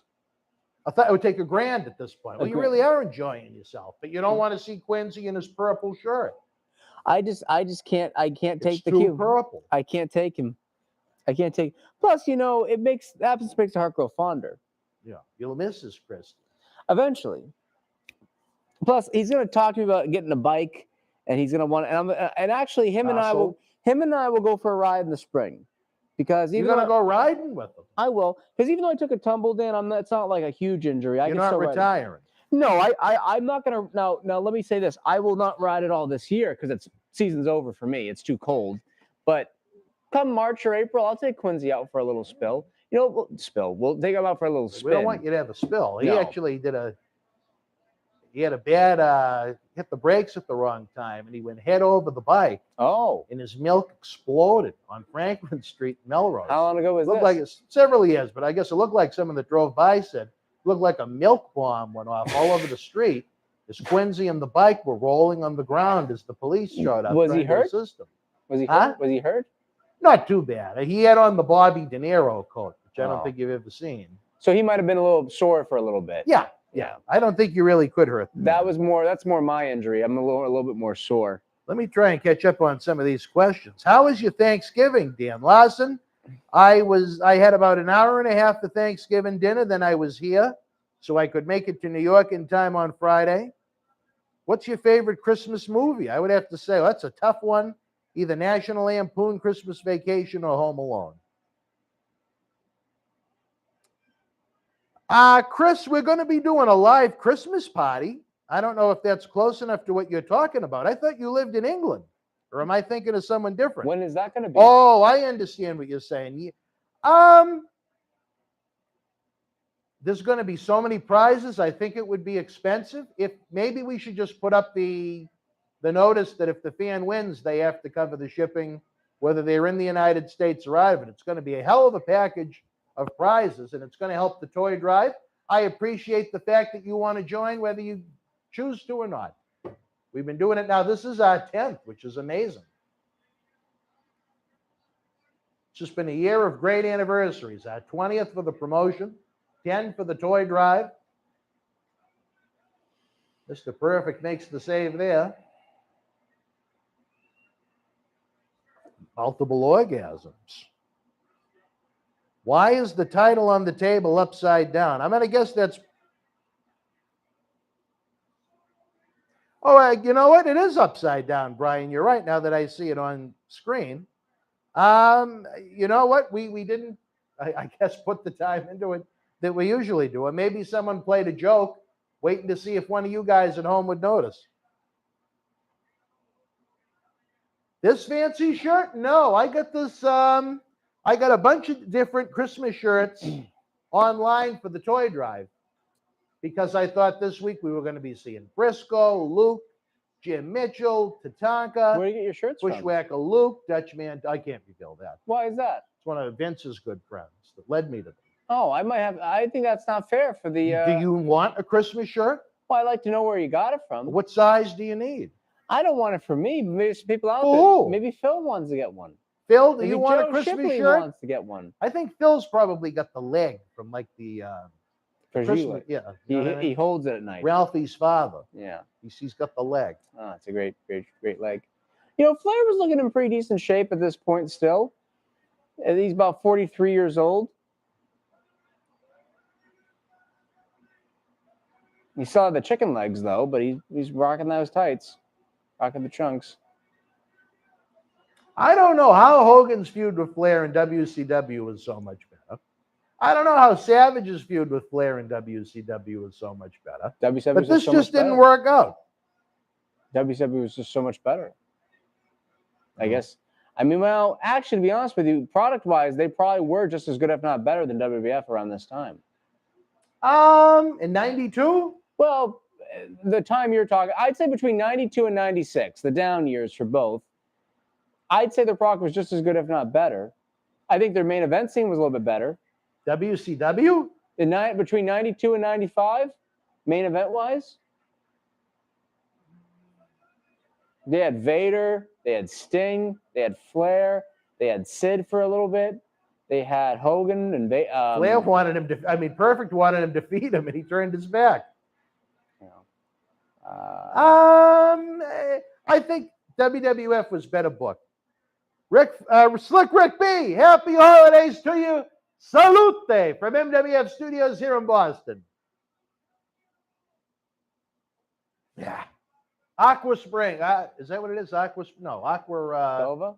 Huh? Aqua Velva? No, the Aqua Spring Water. Or is it Dasani? John C., we're still thirsty, baby. Please, like a gentleman. Salute, big.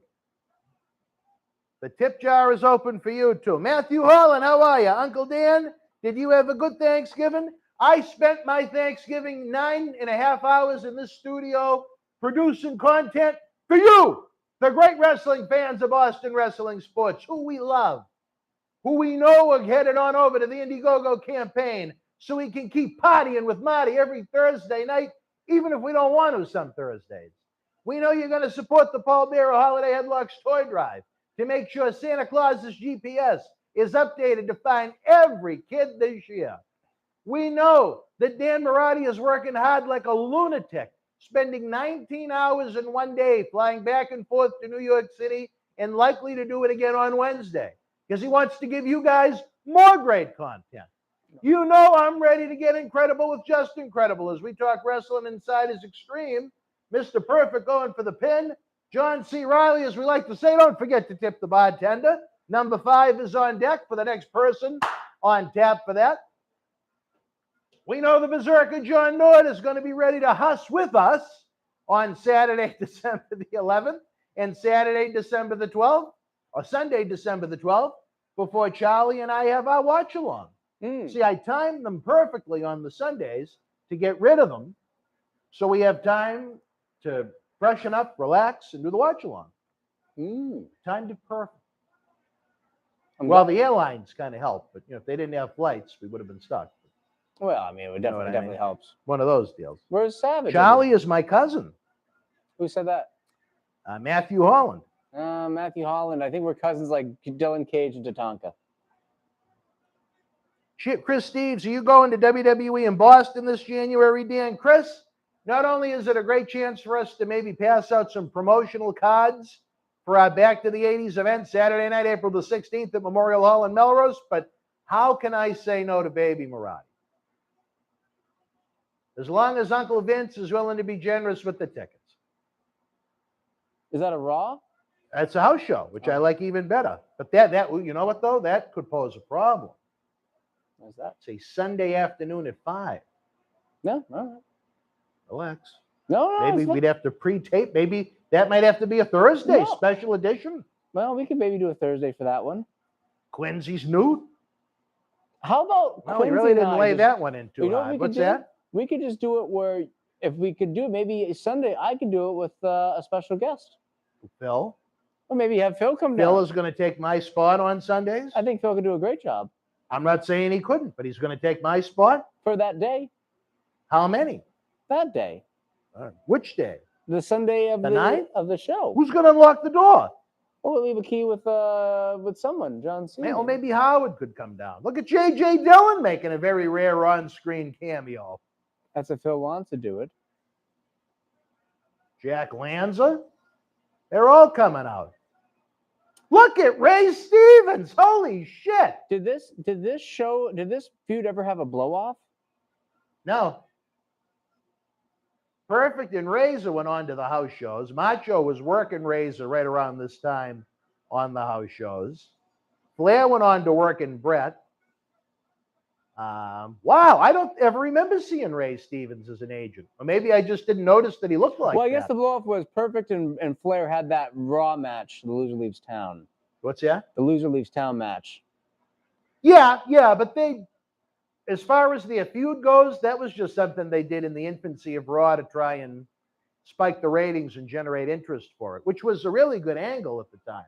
Kind of shocking, but I mean, imagine if they had the time to build it up for a pay-per-view, if they saved it for WrestleMania. Oh my gosh! And instead we got Narcissus and Perfect, Yeah. which was No one really cared about. And that's not on Luger. But wait a minute. Phil says he'll take my spot. Not just any spot. Who's on first? Phil and I, huh? John C. and I might have to direct in the back. And if we keep playing this game with the cups, the camera might have to switch. You might need to take a personal cup to the now show. My own personal cup? Yeah, a little cup, a little bottle. Brian, yes, they did do that. That was on, if I remember right, the last or second to last January of '93 on Raw. Probably second because Rick was in the Rumble. But in all honesty, we could talk about that Sunday. What's that now? We could talk about that. Phil Sunday. taking my spot? We can talk about it if you want when it comes to that time. Do you guys want Phil to take my spot? A wise man is Phil? I don't know what show Phil would want to watch. Phil's I don't know pick. if it would have to be a group decision. Phil But maybe it would be nice for me to just relax and watch for once. Oh, you'd watch? Of course. You'd be at a show. Oh, you mean January 9th? Yes. My only concern would be how would we get you in? Well, And you know what? Technically, well, if we started at 7, you got to figure that show would probably be over around 7:38 at the.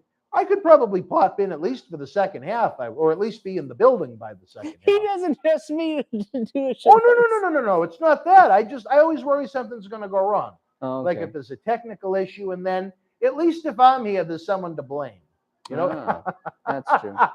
When I'm not here, there's no one to blame. That's true. Quincy should be the replacement. No, I think Quincy and Charlie for 3 hours would be rough. No, I could deal with Quincy, but Quincy is just like He doesn't know what he's watching. No, he doesn't. He doesn't even know what he's at half the time. He was telling me about Yoko? Is it geisha or geisha girls? I believe geisha girls. Geisha.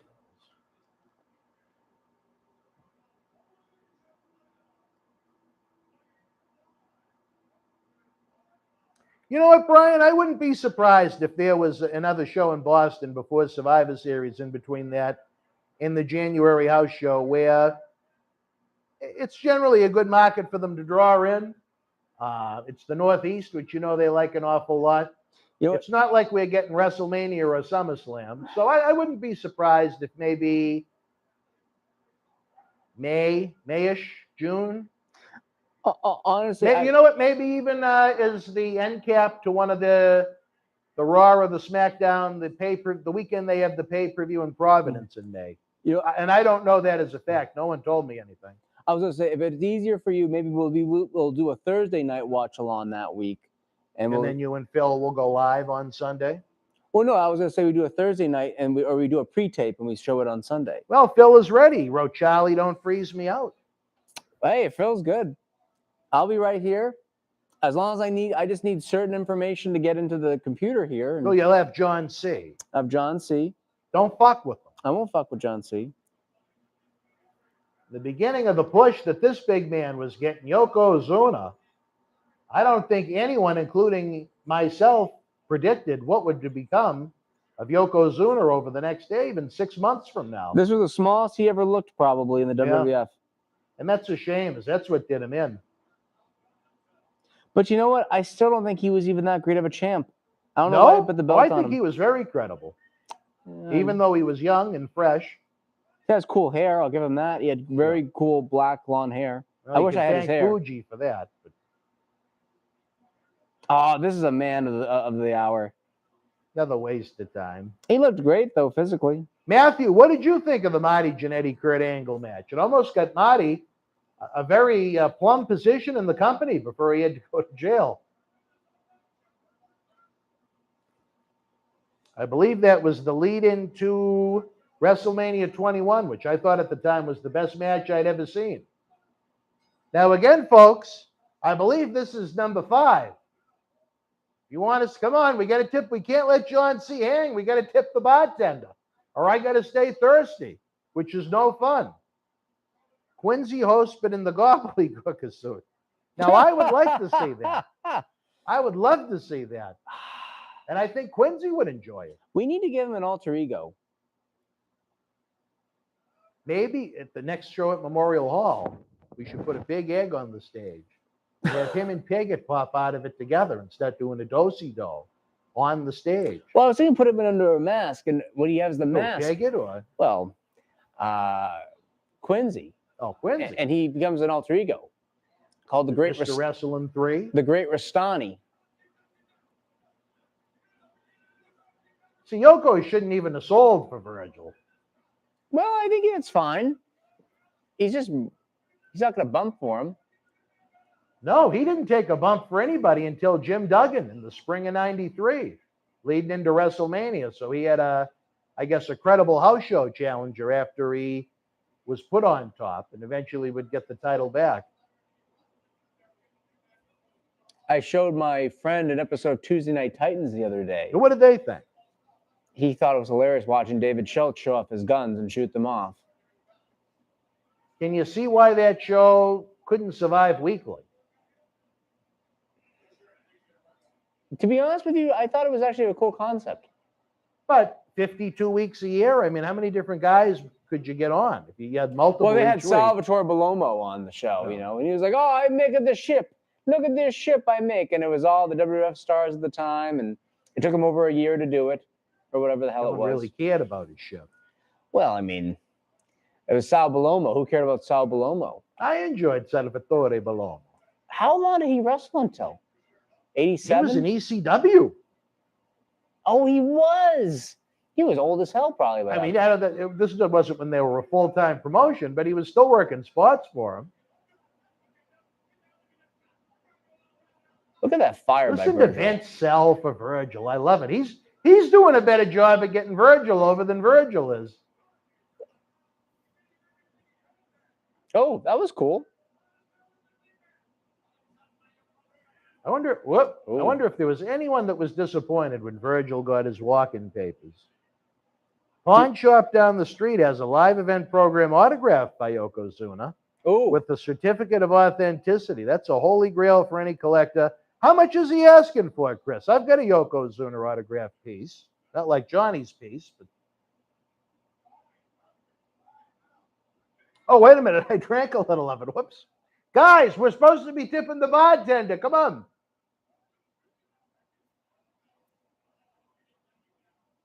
Oh, wait a minute. Got a little intel coming in.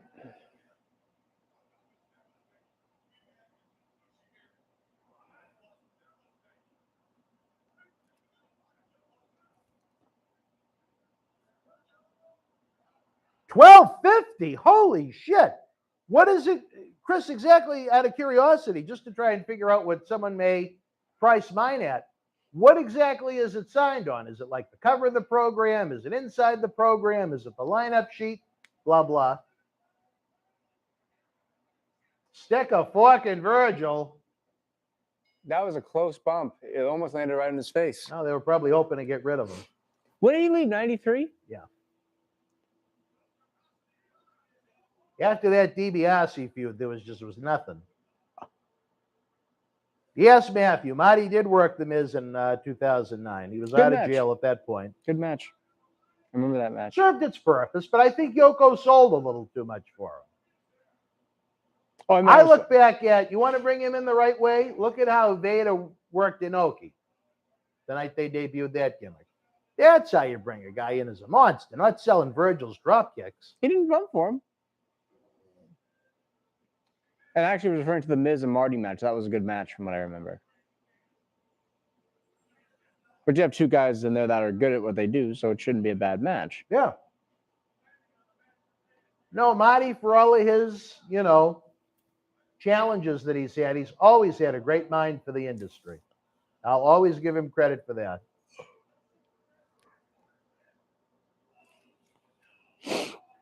Oh, yeah. There's an event lineup sheet with the matches once I see online go for between 5 and 1,000. There's a big discrepancy there, Chris. So Yoko signed that program at the pawn shop, and it's on the lineup sheet?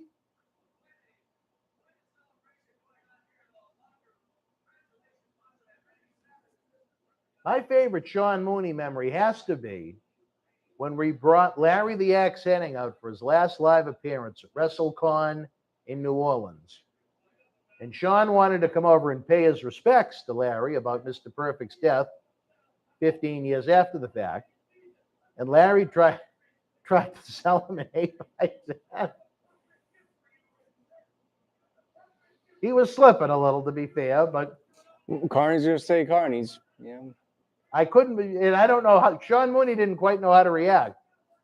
And that's when I tried to intervene and say, oh, I remember, you were on BZ in Boston, where we're from, blah, blah, blah, blah, blah. And he was ready to move on at that point, poor Sean. But I don't know if he still does his podcast. I watch a lot of WWE on Peacock. I watch a lot of Tribute to the Troops. I was a big fan of that show when they went overseas to do it. It's a little turkey.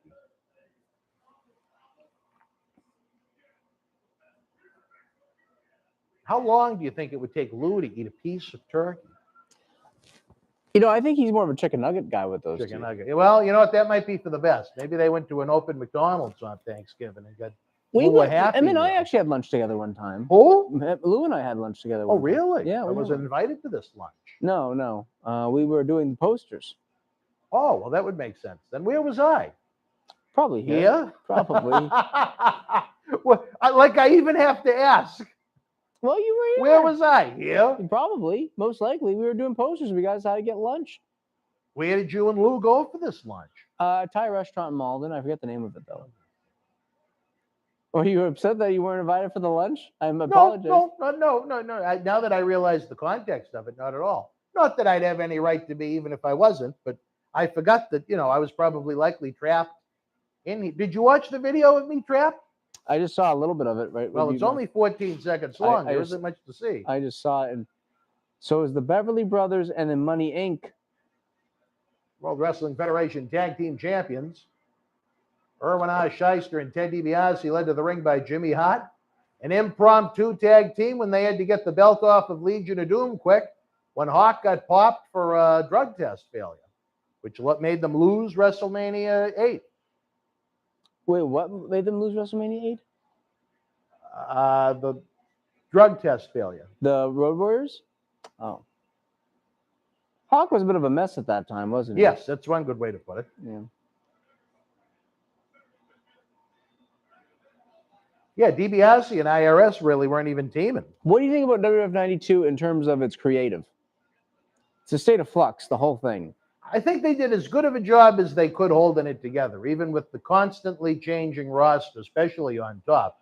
I mean, you can always fill out the mid and the undercard, and that's not going to bother people as much. But when you have constant turnover with your main events, I mean, that's problematic. Oh my gosh. Natural disasters are still kicking. Yep, this is probably about 2 months before Earthquake left. And they weren't top guys, really. They were fresh off of losing the belts to Money Inc. in July. But as main event singles run, they were just nothing was. Oh, long past that. Yeah. Talk about, well. So I think Earthquake was more credible than Yoko. Really? Why is that? Moves around better. Seems more intimidating. Yoko's just big. Maybe, possibly even younger. I think I don't know about that. Yeah, people forget how young John Tenta was. He was a very, very young man. He just looked and there's the good friends of Sokol, Brian Knobs and Jerry Sags, the recently turned babyface Nasty Boys. At one point, Jimmy Hart was managing 3 heel tag teams at the same time, which was just about all of them. Look at that guy as Paul Bearer. I noticed him. Some wannabe. Some stiff. Well, Paul Bearer was kind of look like a stiff at that point. Folks, we want to finish off the drink from John C. Lumanicus. I can't do it until you tip the bartender. I need number 5, baby. Dan Marati needs to loosen up. Start spreading. Have you got any super chats today besides I'm leaving today. Captain, what's his name? I want to be a part of it. I want some of that super chat money. Oh, we do. But, we had Lazy Bum. We had Lawson chip in. We had, that might have been it. But I want to finish off 5, baby. We need to loosen up the old back. I went through a grueling 19 hours for you guys on Wednesday. And you'd think flying to and from New York would have made it easier, but I think that made it more challenging. I think it would hurt you. I think if I took the train, maybe it would have been an easier experience, but that was how it was set up. What part of New York are you in? Times Square, Manhattan, the Big Apple. Manhattan. Mm-hmm. Did you like New York? Mm-hmm. Did you like New York as a city? I do. I always enjoy my New York visits. Why the Nasties didn't do a deodorant commercial, I have no idea. That's a good one, Phil. Yeah, Yoko, right around 30, 34 when he passed, yeah. Well, Phil, we're sorry you had to vanish on us. You missed a hell of a lot of fun. I like the Beverly tights they've got, the purple and the white stars. I like that. I like that look. It was the only look they had, though, which I think may have pigeonholed them as far as that goes. But some guys only needed one look. Was it Mike Enos? IRS really didn't change, probably, other than his tie. Mike Enos and Wayne Bloom. Minnesota guys, right? The Minnesota Wrecking Good Crew. friends of John Nord the Berserker who will be with us December 11th and 12th. Looking forward to meeting you. Really? Yes. Oh. And Harvey. I hope to be. The Destruction Crew from the AWA. You are correct, Matt. Come on, folks. That super chat is calling your name. I said Minnesota Wrecking Crew, and that was the Andersons. Well, I didn't want to correct you. I'll whip myself when I get home. Matthew loves Eddie Guerrero. Saturday Night Extreme, baby. I'm putting the link up. You can get autographed photos. We got the Just Incredible ones out. We're going to have Aldo Montoya. Once we get the Aldo Montoya pictures, we're going to, what else the hell do we have going on? We got the Berserker. We got the Paul Bearer Holiday Headlocks Toy Drive. We have the live Christmas special. We're going to be doing some things out of the Big Apple itself, if all goes according to plan. We got Back to the 80s discount tickets on sale Wednesday. Is it Wednesday? Oh, no, the discount ends Wednesday. I believe all tickets go on sale tomorrow. So a lot going on here in our world. April 16th. Right around the corner. We said the same thing about November 13th. Oh, that's months away. And then months become weeks. I wonder what I'll be doing that day. Become days. Wonder what I'll be doing You're that going to be day. making a whole new bunch of friends. Slick Rick, you put popcorn in the emoji. I hate to break your heart, but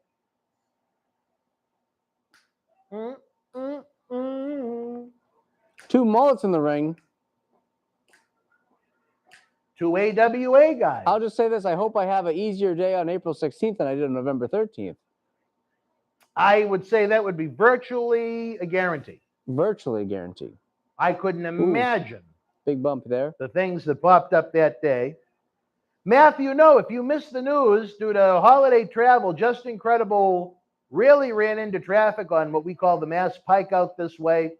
By the time he would have got here, we only would have been able to do a couple of episodes. So this coming Saturday, December the 4th, Justin is going to be taping with us all day. Then we're going to do a live watch along, a live cyber autograph signing that night. So you'll get an autograph signing, a live episode, plus multiple episodes for our Tuesday night Wrestling Insiders Extreme.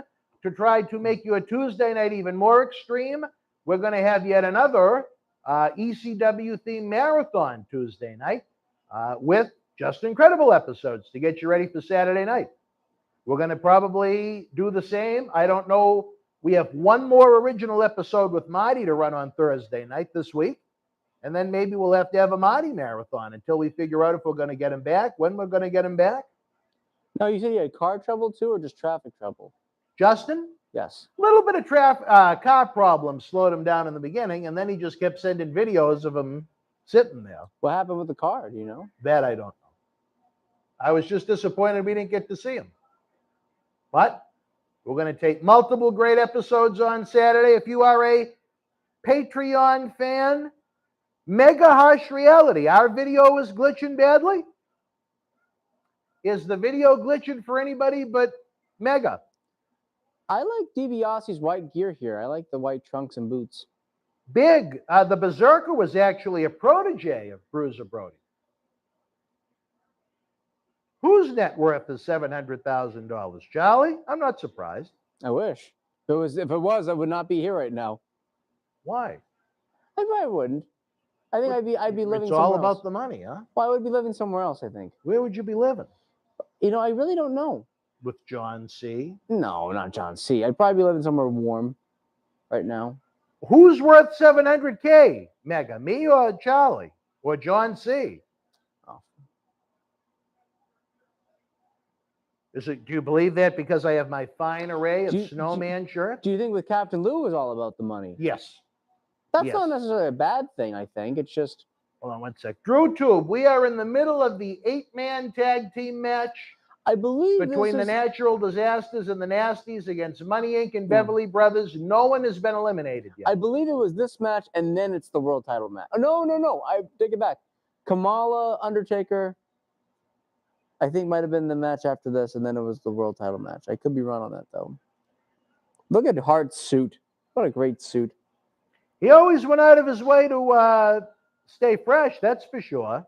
But John C., would you like to refill the cup? Or do you think 5 is enough? Nope, John C.'s running out like John an C's animal. coming out here like a puppy dog. Like Rorschach C. Riley that was here earlier. Call him Rover. He's coming out. All right, fans, again, don't forget to tip the bartender. See, what number are you on? 3. All right. As long as Mrs. Riley doesn't get upset at me. But you are 21, you're of age. Big, the Berserker is going to be doing a live cyber signing. We're probably going to have, much like Justin, at least 4 or 5 different poses. The big man from Minnesota or wherever the hell they build him from in WWF. Where did they build him from in WWF? Was he a parts unknown guy? That I'm not sure. I'm not too sure. Jason, salute. Appreciate it. We're going to play. Thank you for tuning in. We're going to play his theme song from ECW. Dun, dun, dun, dun, dun, dun, dun, dun, dun, dun, dun. Well, if you watched Wrestling Insiders Extreme Tuesday nights after AEW I like Dynamite, his- you'd hear it. I like his Thank you, Mr. C. I like his episodes. Number 6. Who's having me shoot it down, baby? I like his episodes a lot, actually. Yes, Charles is the wheelman. I haven't driven since 2005, thanks to that worthless scumbag that blew us up. As Charlie knocks over all the posters so I he did. could look up the Just Incredible picture. I did. I'm sorry. Son of a Wilson. I know. Bozeman, Montana. Who is from Bozeman, Montana? I don't know. Oh, look at that. I just watched the replay of the posters going over. Oh, it did may you? have actually been my fault. Ah, As I sat there trying to do a very bad Ric Flair imitation and doing my little dancing. I like that Cena Sr. had cookies in his hand when Edge smacked him. Now, I don't think they were one of King Curtis Iakea's magic cookies from Hawaii, do you? I don't believe so. No. I don't think Johnny could handle King Curtis's cookies. I almost want to ask him. Brother, I've never done LSD.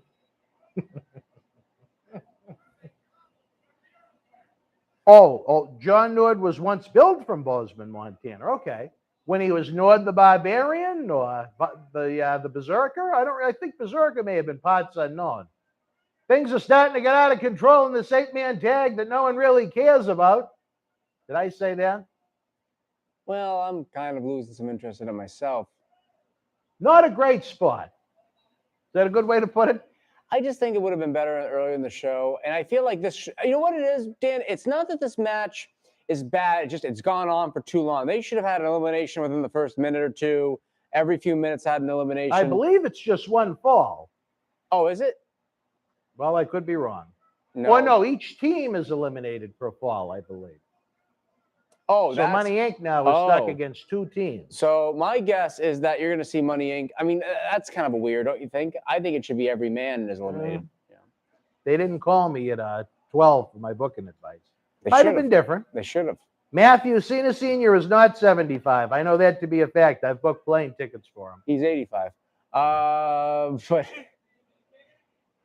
John C. got a big chuckle out of that. Now, do you think back in his hippie days in the 60s and 70s, John Cena Sr. had hair like John C? Hey, brother. Hey, brother, you want some of this doobie, brother? Back when he was promoting house shows for Vince Sr. How long do you do that for? Oh, if he did a dozen, that would be a lot. Okay. He wasn't a regular or anything, but he does look good for his age. How do you think a conversation between him and Vince Sr. would have gone? Vince was probably jingling his quarters, nervous that, this hot up-and-comer in the business was approaching him. Do you think he met Vince Jr. back then? Possible. Because Vince Jr. in the 70s. He really didn't go to house shows, so I don't know if John Cena Sr. was ever at TV taping. But wasn't Vince Jr. running shows? He started. Just Bangor. That was it. That was To start, yeah. So I don't know. 75? I think a couple of years even earlier than that. A We're going to young have to ask Johnny about what years he promoted A those young shows. Vince McMahon when he was more on the gay side of half and half. I would say just the opposite. You think he was straighter back then? Yeah. Wow. Based on some of the things that Tony Atlas said. Okay. I mean, He was just I believe Vince. experiment. That's nothing wrong with being half and half. Experiment. I mean, Dan, you're not half and half, are you? No, I've never experimented. Have you ever experimented? I have, You but experiment. yeah, Really? I've had some spearmint Do gum. you have a pewter? A pewter? Yeah. A $200 pewter? Yeah. Actually. Did you experiment after the pewter? The pewter. DiBiase in the white trunks looks like he's in strike force. Arriba! Oh, Tito's on the show, is he? No, thank God. Should have been. No, he shouldn't. Even though he claims he was one of the 2 finalists to become the new WWF World Champion, and he wasn't on any show of any importance. But He was fans by right Tony. here, was this Magic number 6? I believe so. Magic number 6, but you got a tip for John C., the bartender Riley. Yeah, the thing is, Matthew, she might not even be 79. They don't know his real age. They don't know when his birthday is. Never mind his birth date. And I know that as a fact because when we got injured in that car crash, they needed his information, and I had to call his wife, and she told me his birthday is either September 9th or March 15th. So I don't know if you flip a coin on what How day would you those want two to dates? celebrate. How would it be those 2 dates? I have no idea. One of them has got to be real. They generally go with March for the party. I know that. For the party? Like when they'd have a family get together for them. All right. Fans, do you want Dan Marati? Number 6. What is it that I'm having? I kept saying earlier tonight, Red Bull, when I did the news update that hasn't aired yet, but it's not Fireball. Fireball. His birth certificate is on a stone tablet. I wouldn't be surprised, Phil. The man that's going to take my spot Sunday night, January the 9th, live here at MWF Studios. I'm going to guess maybe a Royal Rumble watch along? Could do that. Whatever Phil wants, we'll do. I'll You're leave that to very Phil. anxious to please Phil. Yeah. Do you like to please people?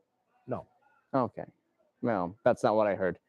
I like to make the little Marati smile on Christmas Day and their birthdays. Other than that, I have no heart. You like to be pleased yourself. That hasn't happened for a long time. Yeah, by whoever's around, I hear. Linda's been a long time since that Hecubus came out of her broom closet. But sorry, little Marati, if you're watching. Little D Marati. Hecubus. Now, when I got to see Don the Baba. Wow, this is weird. Now, what are you talking about, Don? The pay-per-view or the conversation? I'm on number 6. We're looking to tip John C., the bartender Riley. John C. Manicus Riley, as some call him now. But we hope you had a great Thanksgiving. Hopefully the barbershop was shut down for a couple of days to give your hands a little rest. I'm sure you have one of those Lloyds of London policies for several $1 million for the great cuts that you give out here in Massachusetts. Barber in the house. Yeah, that's a good. Actually, you mentioned the Royal Rumbles. What Rumbles we might watch in that month? I don't remember if we've ever done one.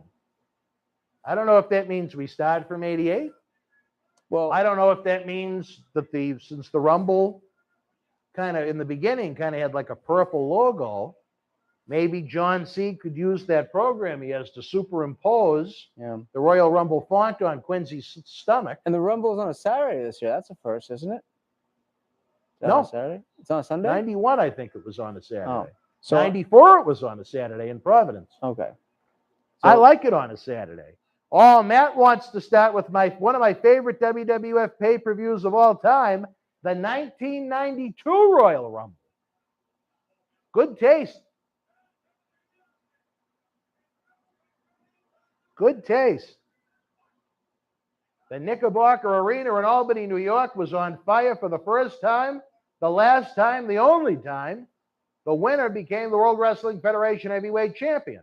Now, for those that are going to correct me, yes, in 2016, I realized Roman Reigns had to defend the title in the Rumble. But the 92 version was the only time the gold was on the line in the match itself. And talk about a quick, cheap finish. But Rick B, Slick Rick, he did it the cheap way, but he still did it.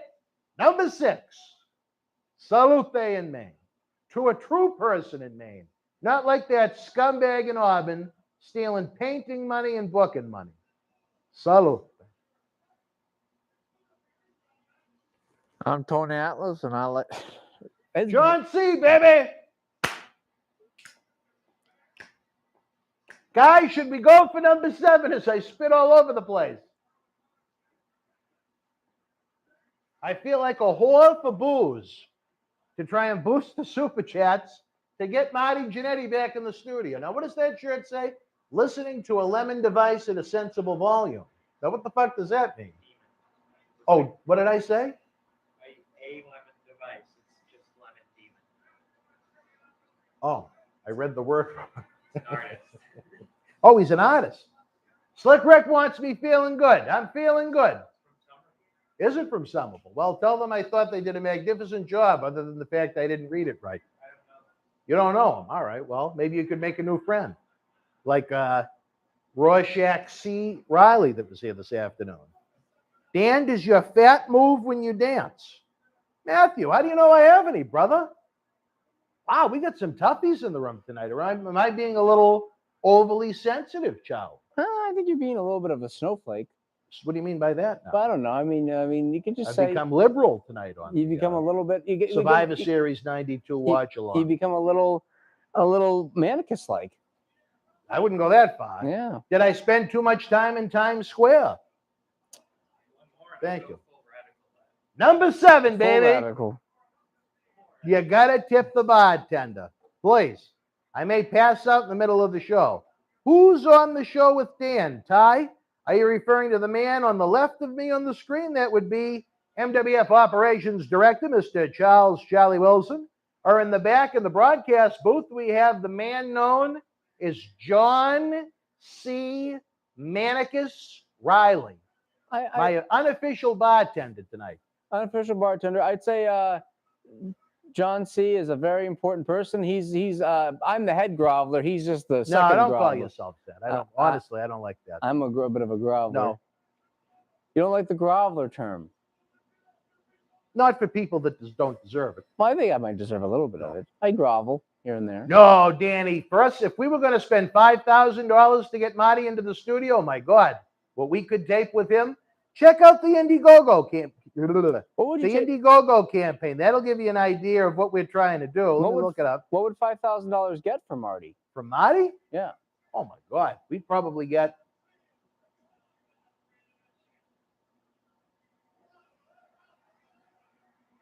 $12 visits? No, because of all the other costs that go into it. But I'd say we'd probably be looking at probably About a couple of years? 20. No, not even close to 1 year. But we'd probably get a good, pretty close to half a year if we did it all. If we did it all at once, if we broke it up into multiple visits, no. But I'm going to give you the link if you want to be kind enough to help the cause. Because I tell you this, after Thursday night, we have no more Marty episodes left. So enjoy it while it lasts. He's ready to rock. We're ready to rock. I love these promos with The Undertaker and Paul Bearer. I'm going to go silent for a second to let you guys watch Survivor Series 92 uninterrupted. But I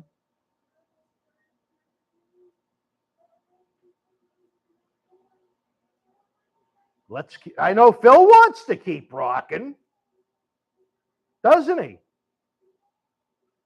If you guys have enjoyed the weekly Thursday night shows we've brought you since July of 2020, donate $1.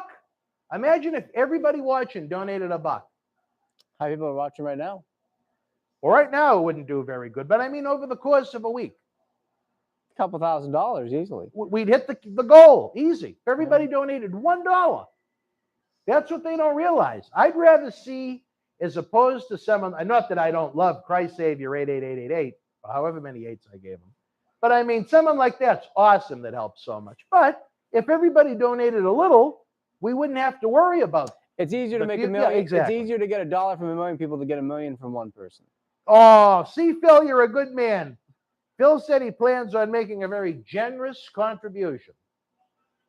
Maybe he can make it, well, yeah, or no, by January 9th, it'll be over. I was going to say maybe he could do it in person. But it'll be interesting to see what happens January 9th. With Phil maybe, you know what? Maybe it wouldn't be a bad idea. Maybe one prize we could give away is be the guest host for the night on the show. Could be a good idea. 50 cents. This is my old friend, the Ugandan giant Kamala. Definitely an old friend. It's unfortunate that we had the issues we did on his way out, but that was his choice. Charlie is a nice guy. Who said that? Matthew Holland. Thanks, Matt. I appreciate it. Who's the next WWF guest and when is it? Ibzan, you get straight to the point. This Saturday night, we're going to have WWF New Generation superstar Aldo Montoya, former ECW World Champion Justin Credible. Then 2 weekends from now, December the 11th and the 12th, we're going to be joined by Huss. The wild, unpredictable Berserker is going to be here for some must-see TV and a cyber autograph signing for the Paul Bearer Holiday Headlocks Toy Drive. I have been talking to, I wouldn't call him an old friend of the show, kind of a recent friend of the show about coming in for one date in December. That's still a possibility. But it all depends on what you guys can help with the Super Chats and so on. I'll be The right more back. people we have on Patreon, Super Chats, the Marty Jannetty Indiegogo, all of that stuff helps us bring you more great content. Well, look at this coffin they had, or a casket, I guess. Kamala didn't like the casket. I like how he did the stars and the crescent moon. I'm going to guess he didn't paint it. Yeah, I'm gonna guess, but I'll be right back. I'm gonna go to the bathroom. Where are you? Oh, no. Well, now that he's gone, folks, I can have my seventh without feeling like an alcoholic. If you want to tip the bartender, now is the time. The fireball has got me all fired up, baby. We got Kamala and The Undertaker, the first ever televised casket match, from what I recall. I want to beat Dana Brooke for the 24/7 title. How much have you recouped for the Paul Bearer toy drive? It's not over yet, Ibzan. Wait until the tail end, which is probably going to be a live Christmas special, if I was going to guess. 3 weeks from tonight, probably the Sunday before Christmas. We really want to have some fun with it. We're inviting some guests down. We're going to do much like we had at our 20th anniversary event, November 13th. We're going to do a cyber raffle where one fan wins an entire jackpot anywhere in the country, or even per Chris Steve's suggestion, maybe even open it up to fans around the world if they're willing to pay for the shipping and handling if they do win, because it's going to be a very hefty package. But, oh, Phil, he's killing me. John C. is going to need a new pair of shoes. He's been out so many times. Phil, salute. To all my great fans and friends, maybe even people that just watch the show that don't care about me, salute. I hope you know we love you. We want you to have a happy holiday and a Merry Christmas. Just don't drink and drive if you're going to do this. Yeah. John C. Manicus Riley, the cup is calling your name, which would be number 8. I would love to see John Cena Sr. come out for the 2022 Royal Rumble. Because listening to, what's that? Well, it's a good thing I haven't been able to drive in over a decade and a half, but I am going to follow my good friend John Taffer of Bar Rescue's tip. Have a little agua in between, even though I've already had 7.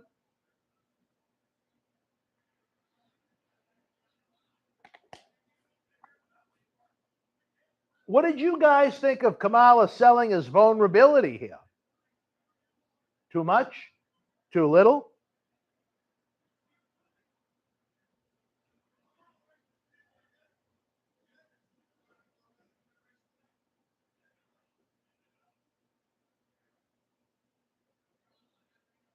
Hold on one sec, Mr. C.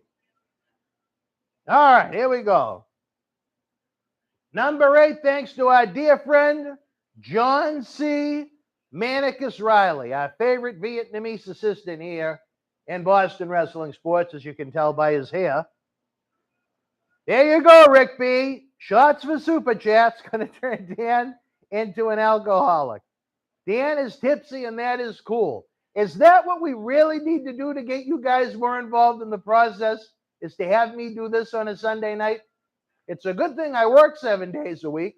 All right, complain I have to do this on a night where I don't have to go in the next day. Good pun by Vince. Kamala is scared stiff. Now, Bobby Heenan picked up on it, too. Nice short-arm clothesline out of the pages of Jake Roberts, laying in the choke to Kamala. Careful to break before the 5 count.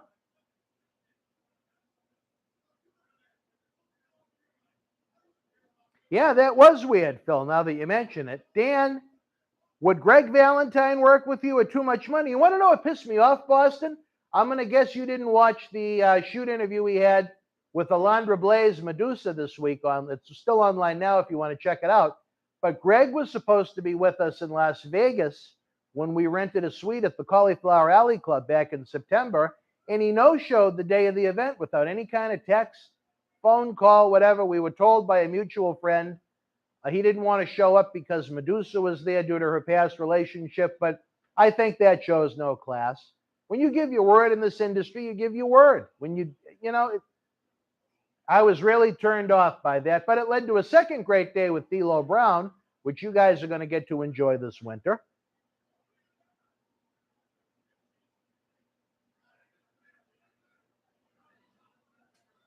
Dan, let's see your wrestling knowledge. Dan, here is a question. Who was in the first ever casket match? Now, are you talking WWF, Brian, or in general?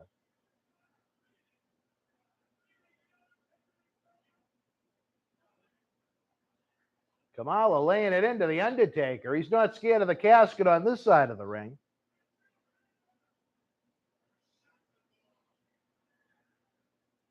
No, Drew. Valentine, this was a situation when we were in Las Vegas at the CAC reunion back in September. He lives out there now. It would have been a short, easy ride for him down like it was for the Godfather and D'Lo Brown, who both live out there too, and just really disappointed. What a piece of shit thing to do. Maybe if we told him Annie was at the suite. And then, in a darkened room, Captain Lou did the job. I don't know. We'd have to ask John C.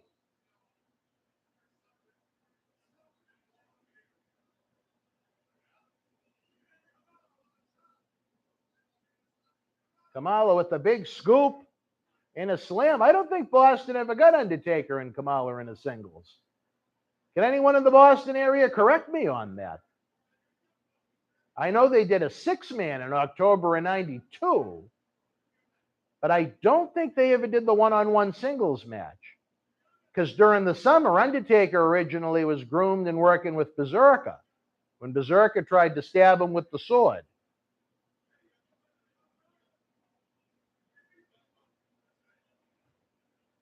The Warrior and Undertaker matches, I believe, were body bag matches, not casket matches. Captain Lou is doing interviews at the rest areas. Me love you a long time. Boston, we love you more, brother or sister. See, you can never tell if it's a man or a woman. And then even then you never know. I'm surprised this match is still going on. I'm surprised no one has tipped for me to have was this number 7 or 8? See, for Christ's sakes, wake up in there. Come on. 7. All right. I apologize. Come on, see. Yeah, Warrior and Undertaker did the body bag match around the loop. I'll tell you this. You know what I think? And I'm sure it probably happened before Boston. But in September of 91 in Boston, it was going to be Undertaker against Warrior in a casket match. And I believe that changed to Sid. But I don't know if that was the very, very first one, at least WWF. Well, Brian Duffy, Captain fucking Google over there, says it wasn't The Undertaker. Kamala did not like being in this casket, fans. If you want to see a hell of a Kamala Studio shoot interview, check out the Boston Wrestling Family's Patreon channel. Kamala does a 3-hour extensive shoot where he discusses his dislike of the casket. Keep wrestling, legends. What do we want him to do? Working? A little more enthusiasm, Charles. Come on, baby. Well, I mentioned different wrestling legends, and you go, not him, not them, Who? not them. I mentioned names, and you shoot them down, like Rockets and the... Who? Who? Who the hell are the Rockets? Yeah, I shoot you down, and then you shoot them down like rockets. Who are the Rockets? Oh, I shoot them down like rockets. Yeah. Did you watch the video of me being held prisoner in New York City? I did. And what did you think? I thought it was hilarious. Do you think I should have officially ripped the door down? Anytime you go through any sort of agony or pain or misery, I find it funny.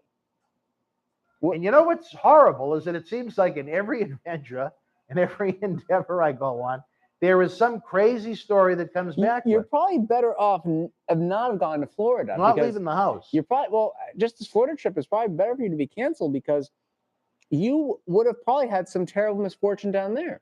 Did I tell you about, it wasn't really a horrible experience, but the funny one from when we did the first Wrestle House back in WrestleMania week earlier this year? No.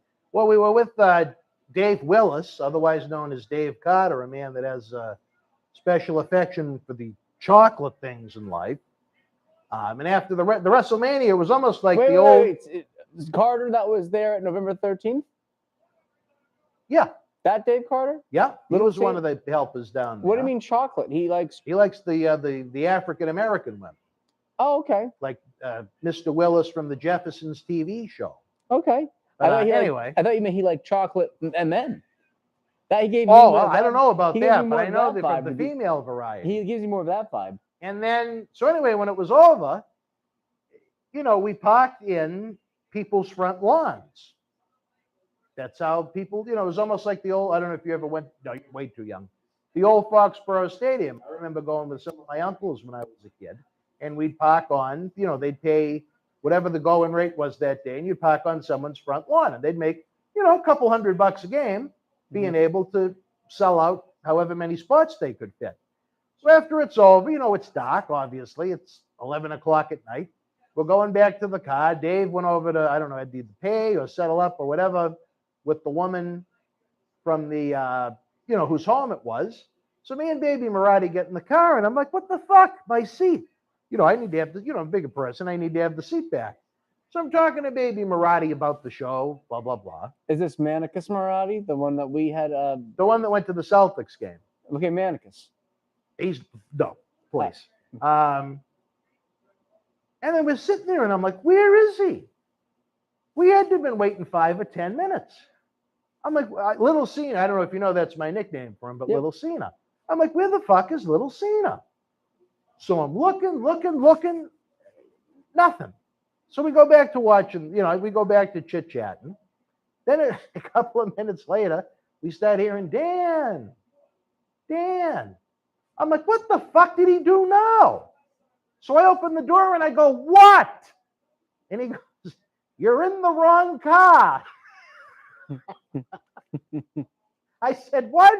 He says, you're in the wrong car. Ours is down here. And I said, oh, shit, we better get out. So me and now imagine this, the poor person who paid to park their car there, they had me and baby Marty lounging, moving their seat back a Baby good foot and a half. Marati with his baby teeth just sitting there with you. He had bigger teeth than someone we know, but that's all right. Anyway, that's my funny WrestleMania 35 Night 2 story. Who did Razor beat to qualify for King of the Ring 93? Don't use Google. He was a heel, and he worked Brett. Not Tatanka. Tucker, I think, was in it. Was it Duggan? No. Great match. Hey, coming up. Heezer, I think you're right. It might have been Tito. Great match, by the way. As far as I recall, the best of their series. Well, they had. I don't think they. How many times did they actually wrestle?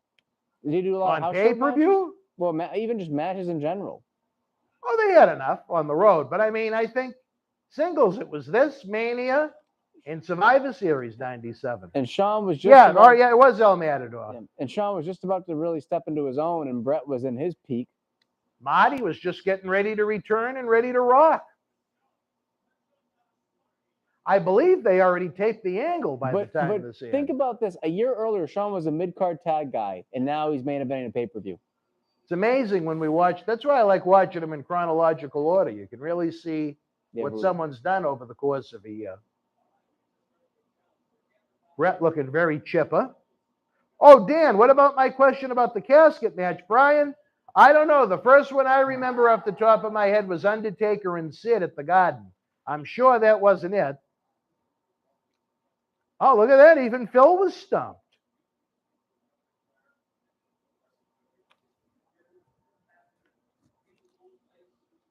I did watch the Tough Enough with Matt Capitelli.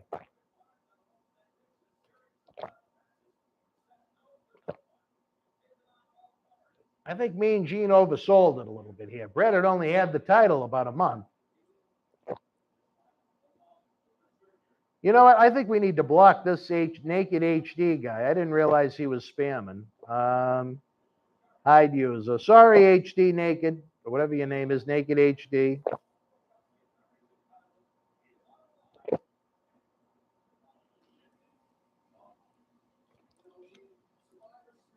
Where do you rank 92 Brett amongst? Was this his best version? No, I think he got better, to be honest. I think he was probably I'd say his prime overall was probably 91 to 97. It's probably his That's a in-ring pretty prime. big prime. Yeah. Some guys have bigger primes than others. How long was the wrestler's prime? 93, usually? he had a lot of great variety, I'd say. What was that? How long do you think a wrestler's prime usually is? 3 or 4 years. 3 or 4 years? I'd say probably somewhere in the mid 34 to 40. Some 4 years in between that chunk of time. Charlie drinks water like Triple H. I do. 91 was a great year for Brett. Fans, I'll tell you this, not like Din Fan. I want to put this down for John C. Manicus Riley, but again, it takes your tip, your love for this great show, our entertainment that we're providing you on a Sunday when he could be home on his tablet. It could be. It could be. Could be. John C., I think, is on a tablet right now. Last Sunday I wasn't here. Who was with me last Sunday? John C. Oh, John C. That's how could I forget? I wasn't here last Sunday. No, you were a coward, but that's all right. We missed you. No, I'd miss me too. You missed you. How did you miss yourself if you were with you? No, I'd say I'd miss me too. If I was. Oh, if you were us. Yes. I wasn't a coward. I was just, Well, that's too strong of a term. I was recuperating. Recuperate. I was sick. You were sick. Remember? How do you not remember this conversation? I said I can't make it. Oh, that's right. You didn't feel well. Yeah. You're right. Yeah. And you didn't really care about the current product either. That's right. Well, I would have come, but I was sick. You would have what? I said I was sick, honestly. That was why you would have what? I said I would have came, but I was sick. Ha ha! HBK, baby. Fresh off his Saturday night's main event on Fox win over the former champion, the British Bulldog Davey Boy Smith, who only lasted a couple of more weeks. Fun fact, he only had that tattoo on his arm for a few months at this point. He had gotten that tattoo. Is that a fun fact? No, I think it's fun. He only got that tattoo on his arm maybe in like mid-92. I think by July or August he had it. Oh, wait a minute. It's a good friend of mine from north of the border that didn't invite me to his wedding. All right, well, let's see.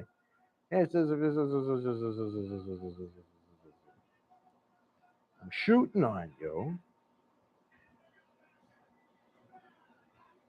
What's John C. bringing me another one?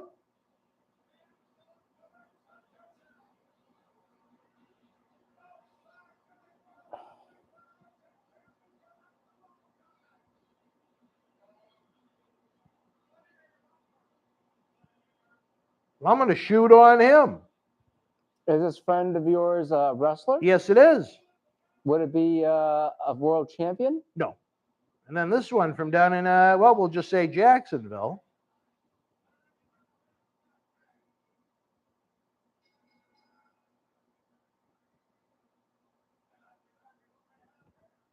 John C. Riley's waiting for me to fill up the cup again, but we need the super chat. Come on, look at it. I'm a thirsty man, baby. Come on, come on. Imagine if Rastani was filling it, how big the cups would be. Could you imagine if he was drinking this? I've never seen it. He doesn't drink alcohol. Nope. I asked him, so do you drink alcoholic beverages? He's like, no, I do not drink alcoholic beverages. Well, I know he was drugged a few times. Back when Drugged? the, I think it was called the Palace in Saugus, The Palace. the nightclub where LA Fitness is now. What did he do there? Oh, he used to go and he'd get up and dance on the speakers. And I mean, there were people that would spike his drink. They'd piss in his cup. Wow. I mean, it was mean. How did he even get out of there alive? He's Quincy. He's invincible. Yeah, apparently so. He'll be the last man. Him and the Sheik will be the last two people on Earth. How would that It'll be conversation- like The Walking Dead, and they're going to somehow come to each other. Is he going to call him Bubba? Oh, Quincy, Baba, please. Sure, Sheiky, baby. Sure, for Christ's sakes. You know, he's going to, and it's great because they don't have to pay for anything. Everything will be free. I could see Quincy rummaging around stores looking for free things, fighting off walkers or zombies or whatever they're called. With What would he Sheiky, take? babe. What would he take, honestly? Huh? What would you think he would take? You know, he can't drive, so he can't get a car. You'd have to take the bike. But He did get his driver's license. could he using the physically car. drive a car? He probably He could. had to be able to get the driver's Yeah, license. he probably could. He drove Eleanor's car. And you know what Eleanor is known for? Backdoor She action? keeps the back door unlocked for him on Do you think Eleanor? Thursday or any night. And he's very proud of it. He doesn't understand why I'm so fascinated by Well, it. speaking of fascinating, this is a good match. These guys looked great. They had good chemistry. Sean was just kind of getting into his heel shtick. Brett was at his peak of powers probably, or just about to hit those. This is a really good match. Really glad we got to watch this match. Good decision to put it on last, I think. Yeah. If you're gonna have Brett be the guy, you got to put his match on last.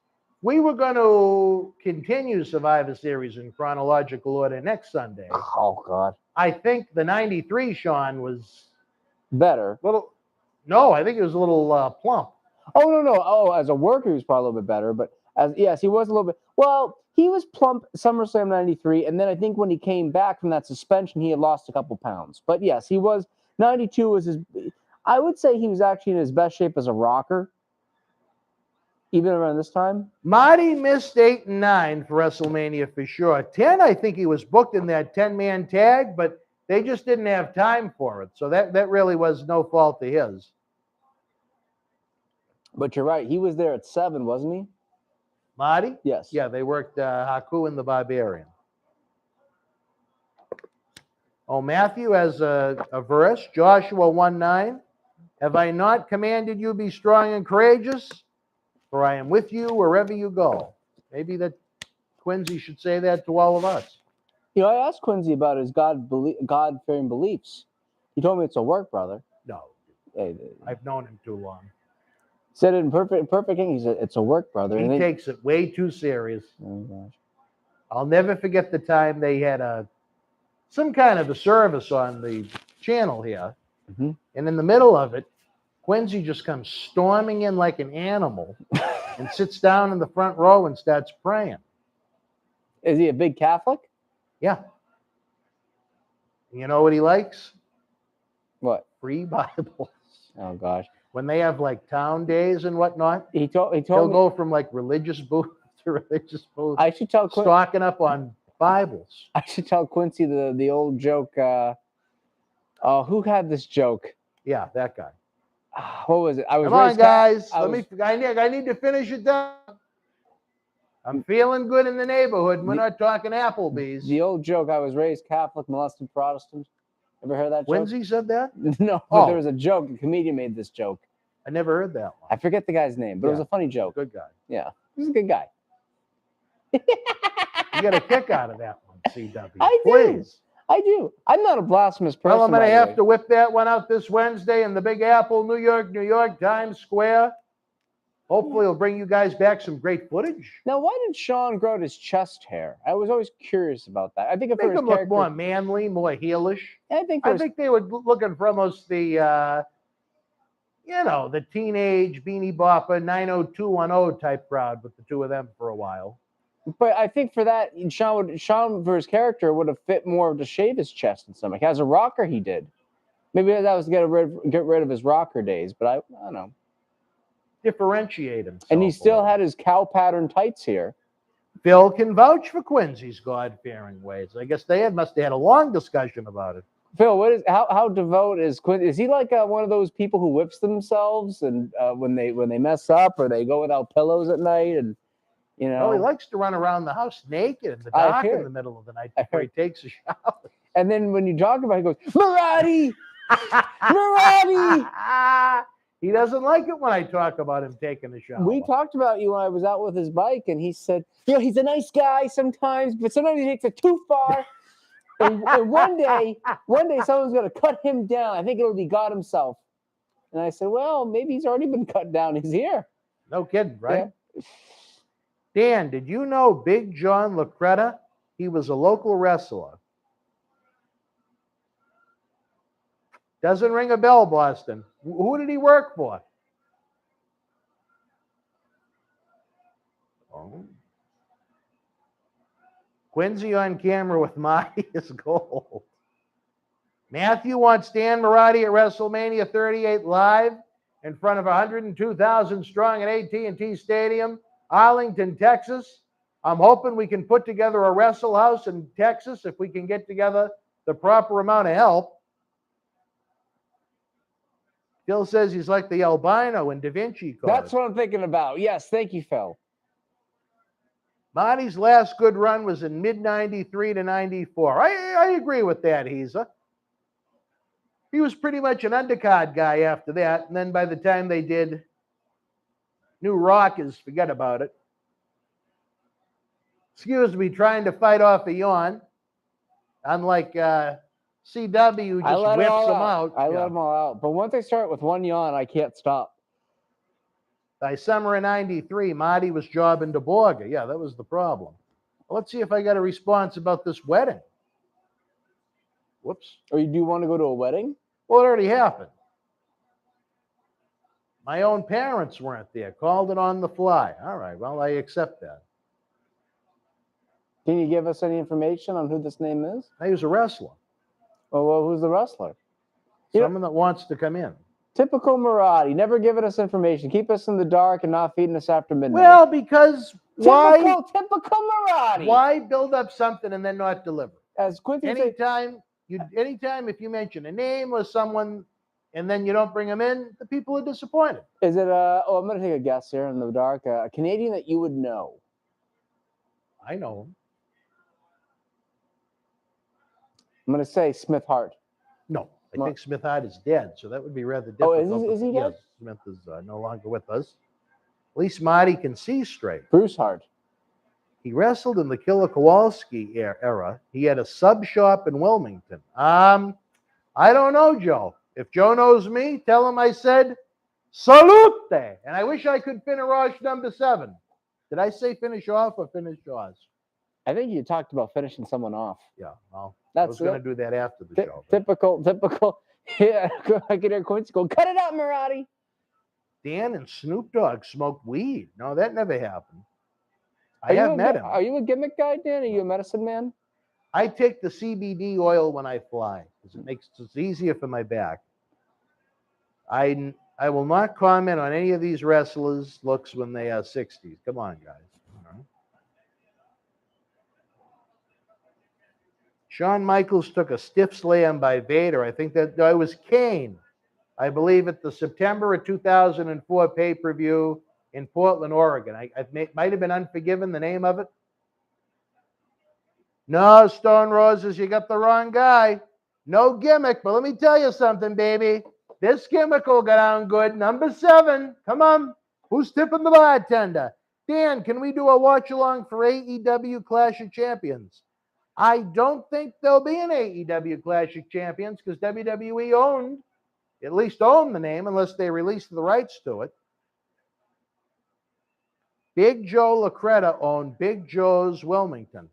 I don't know Joe Lacretta. Maybe I'd recognize him by picture.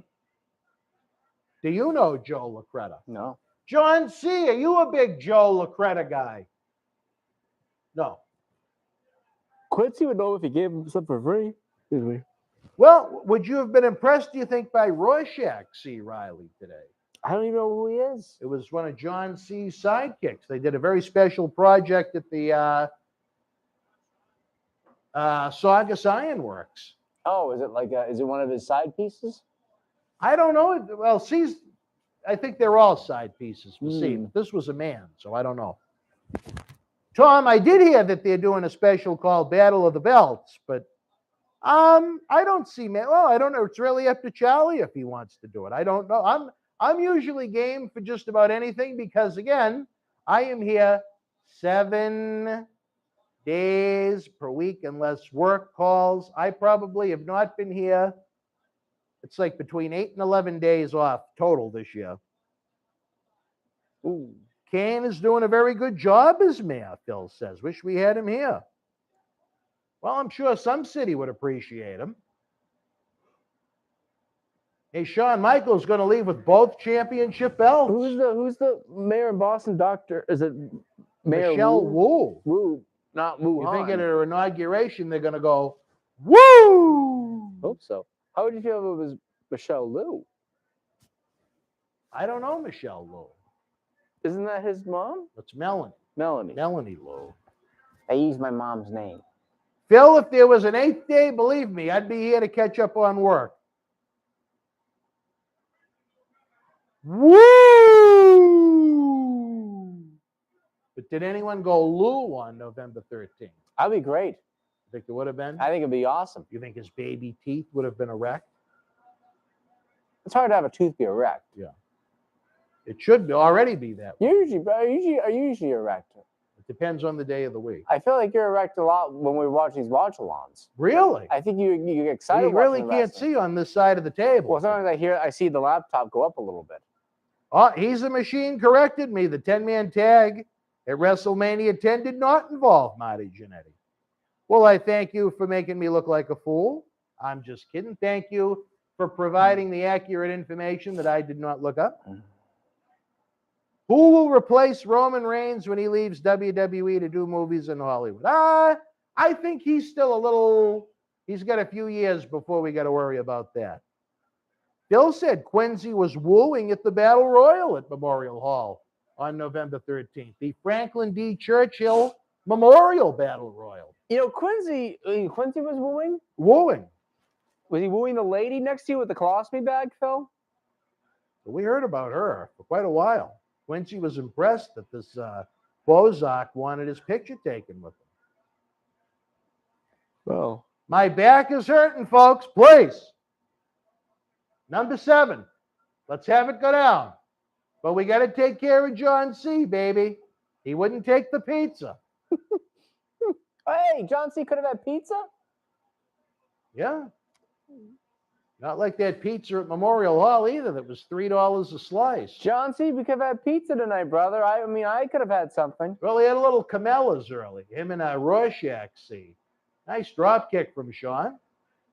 He didn't drop kick much as a heel. Well, maybe back then, but I think a heel could drop kick, no problem. I actually like the drop kick. I would use a drop kick as a wrestling maneuver. Me too. You would It too? would be like the Rock and Roll Express hitting double drop kicks. Yeah. I can't wait for Bray to debut on Dynamite this week. Is he rumored to debut this week, Tom? Is his movie work done? Shawn Michaels continues to work over Bret Hart, trying to cut off that oxygen supply to win his second major singles championship in a month. You know, it was said that Bruce Pritchard, I guess, said, now I don't know how credible Bruce is. Very. He said that Shawn got the IC title, but Vince said he'll never, ever be a babyface and he'll never win the world title. Wasn't there for the conversation. I don't know. I mean, that's why I don't know how credible he is, but in that regard. I don't know why Bruce would have the reason to say that. Yeah. Especially if it's now that he's back working for them. Well, yeah. Oh, I see what you mean, Tom. Almost like Goldberg once his WCW contract expired. Every week he was going to be on Raw. Slick Rick B. You're a horrible influence on me. You, Larson, lazy bum, but I'm a man of my word, baby. I'm like Ric Flair going for number 7 down the shoo.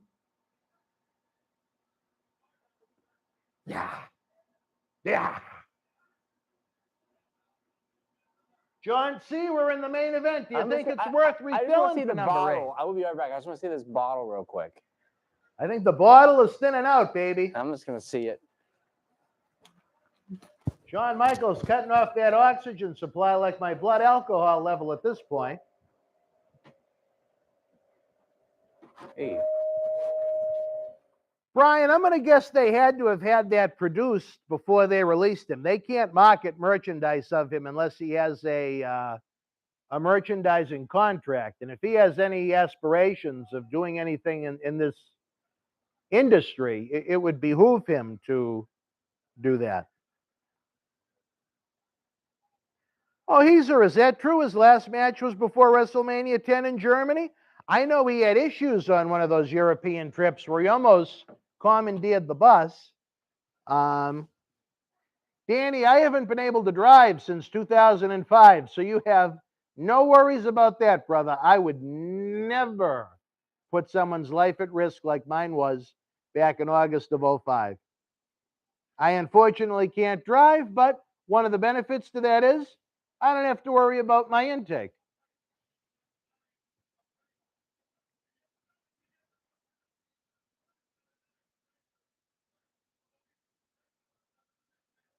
Yeah, Ric Flair was a very heavy drinker. Quincy's riding on the side cot of the Quincy cycle. Wouldn't that make for some memorable footage, Phil, if it was ever taped?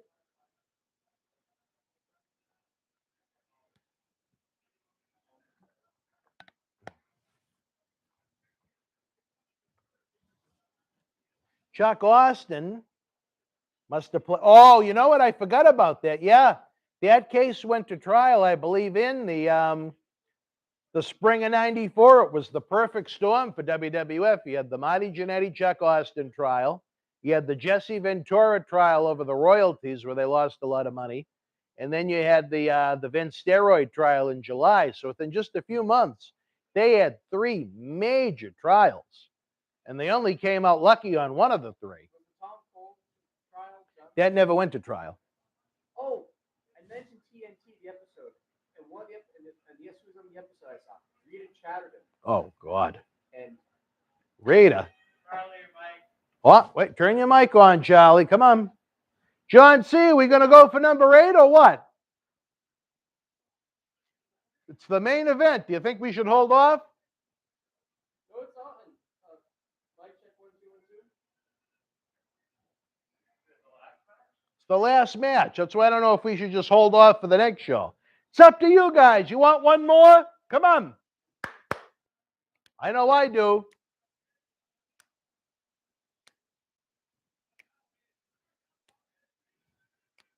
Marty punched a cop in January of '92. That is correct. That's why Marty was gone until November of '92. Ladies and gentlemen, Quincy should drink. Then it's a party without Marty. Could you imagine if Quincy drank booze? I physically can't imagine the interaction. Sure. You think he'd be a fun drunk or a nasty drunk? I think he'd be a Jekyll and Hyde kind of guy. I think he might deck you. You think he'd have enough? In the name of God, he would try to kill you. And I turn even more fun after I have a couple. I loosen up a little.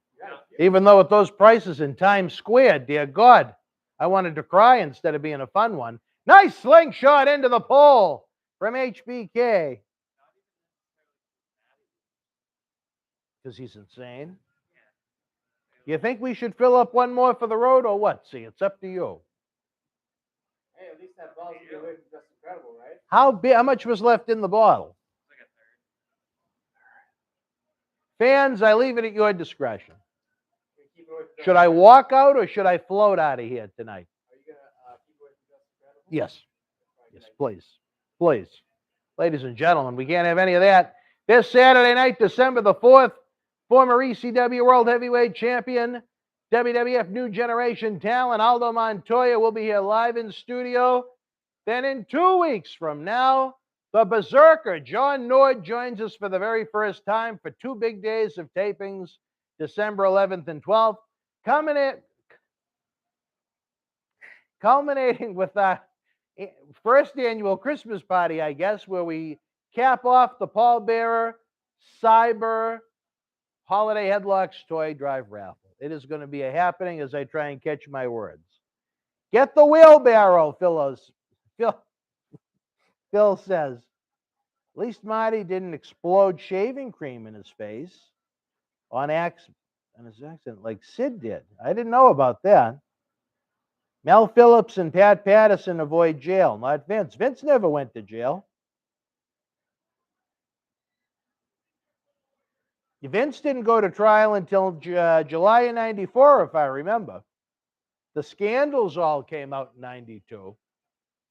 Should we fill it up, Riley? He says no. He's cutting me off. Wait. I'm 50-50. Now, how many did you have? Just 3? 4. 4 for C. Are you proud of C? Am I proud of C? Yeah. You don't care. No. I'm not having Do you wish you were able to? No. Are you much of a man that enjoys an adult spirit? No. it. Well, that's I'd rather have the soda than a beer. Dan. You're 86. You'd rather have what? I'd rather have a soda. A soda. Nice ice cold soda. Yeah. A free one like Quincy would enjoy. Or maybe a whole case like that Africa. Lou Data's friend that stole a 12-pack of I Coke. offered you mine, but you said no. What? I had a case of cola. Well, I wouldn't take anything from you. You're a good human being. You're not a scumbag like Data. Where do you think he's hiding right now? You think he's watching? Maybe keeping one eye closed? I like that too. Yeah. You think he's with who? Oh, Sloth. Well, that's one of his Goonies sidekick. Well, guys, we've had a lot of fun tonight. You're getting to see a super main event. I got to meet a new member of the Riley family tonight, Rorschach C. You're really interested in talking to Captain Lowe. See what he's up to. I might wait a few days if I don't hear from him. I might text him like, hey, how's it going or whatever. Yeah. You're going to ask him if he heard about the discussion about his teeth. No. He knows they're small. He knows. Well, he probably knows they're small, but honestly, I feel like Adam and I maybe we'll get together for lunch. Adam and I. Who knows? Don't trust him. It's a snake in the grass. Well, Quincy, he's our man. If he can't do it, nobody can. Marty almost got locked in the packy this summer up the street, LOL. Phil, you need to see the footage of what happened to me in New York on Black Friday. When it wasn't the liquor store, it was a train station. I almost had to break a door down. really? I was not going to miss that flight. Oh yeah, I imagine. Yeah. You know how much a hotel goes for in New York? Are you kidding me? Yeah. Because some imbecile gave me the wrong directions? Especially in a shithole city like that. I and Sheik had sex with mashed potatoes. What was that now? I said, especially like a shithole city like New York. Well, I wouldn't consider New York a shithole. I just think it's very expensive, as in everything is expensive. Yeah. And it sucks. But what about Cheeky Baby and the mashed potatoes? I'm not familiar with him, Ed, violating mashed potatoes. Do you think, I am. I'm sorry. Do you think he had sex with Annie? Was she? Yes. I'd never heard of him enjoying that special skill. But just maybe he had anal sex or vaginal sex or oral sex. I know he had a little mother-daughter action in this area at one point, where Really? he kind of drugged both of them. He drugged both of them. Yes. That's illegal. Well, I didn't say it was legal. I'm just telling you what he did. Oh gosh. Stone Roses says New York is a shithole now. Well, I thought it's cleaned up over the past 20 years or so, no? Cheeky Baby lives a very calm, retired life down just outside of Atlanta, which is in some ways good for him. In some ways it's hard on him because I don't think after the life he led, I don't think he wants to be stuck in a recliner every day watching, news shows and Dr. Phil and Judge Judy, but maybe overall it's the best for his health. I know he wishes he could be out doing more. I miss him a lot. Even though he's a pain in the ass, too. I love that side suplex Sean used. He used that as a finish, I think, in 92. He was using that as a finish? Yep, the side suplex. I don't remember that. And then he went to the kick, I think, in 93.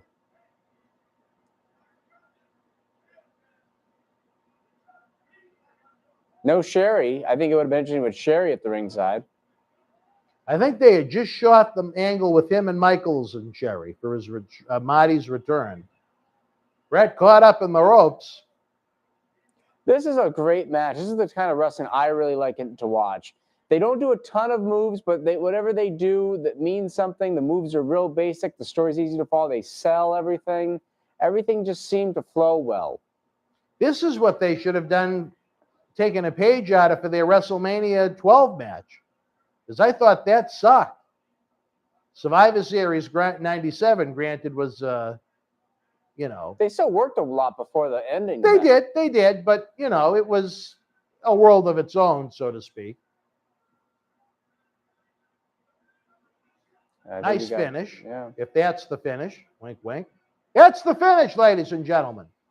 Bret the Hitman Hart with his first major pay-per-view title defense. He retained over Papa Shango in his first televised defense on Saturday night's main event on Fox, the night Shawn Michaels defeated the British Bulldog to become Intercontinental Champion for the first time.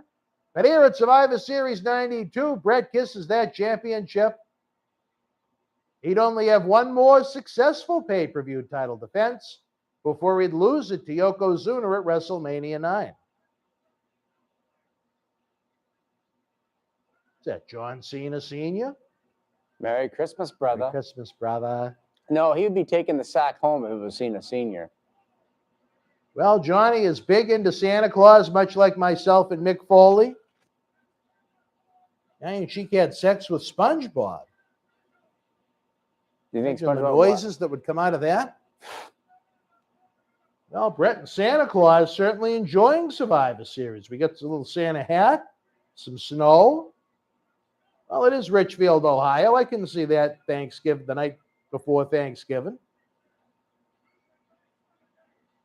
You know, and Bret was 35 here, and he looked pretty young for his age still. He hadn't aged yet.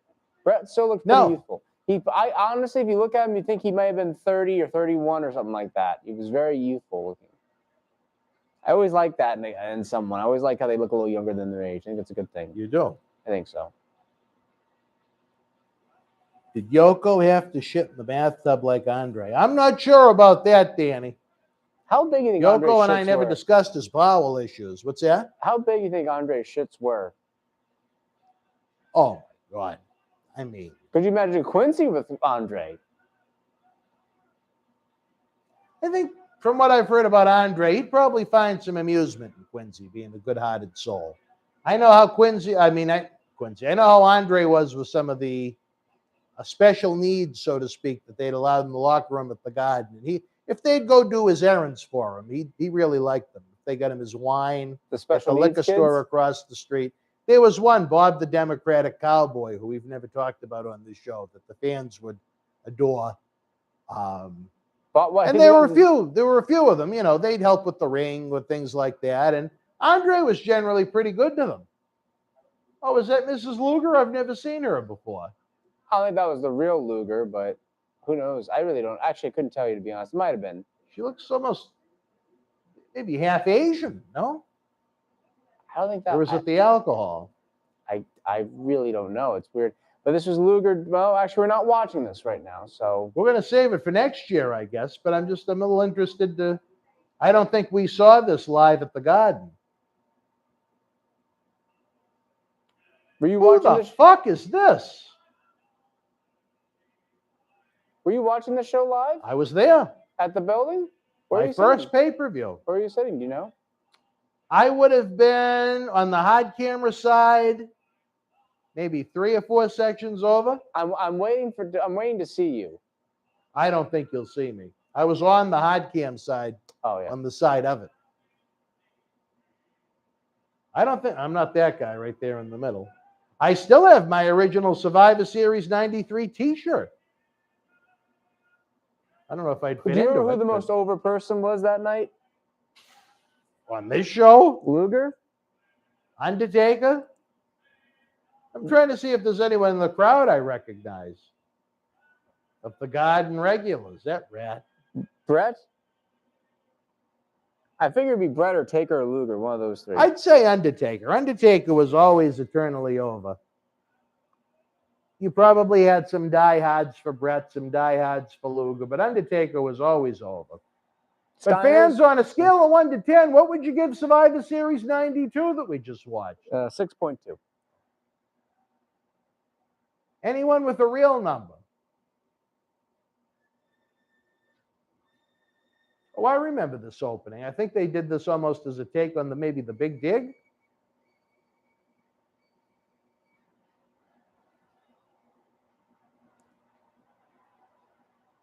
Bobby Heenan's final pay-per-view.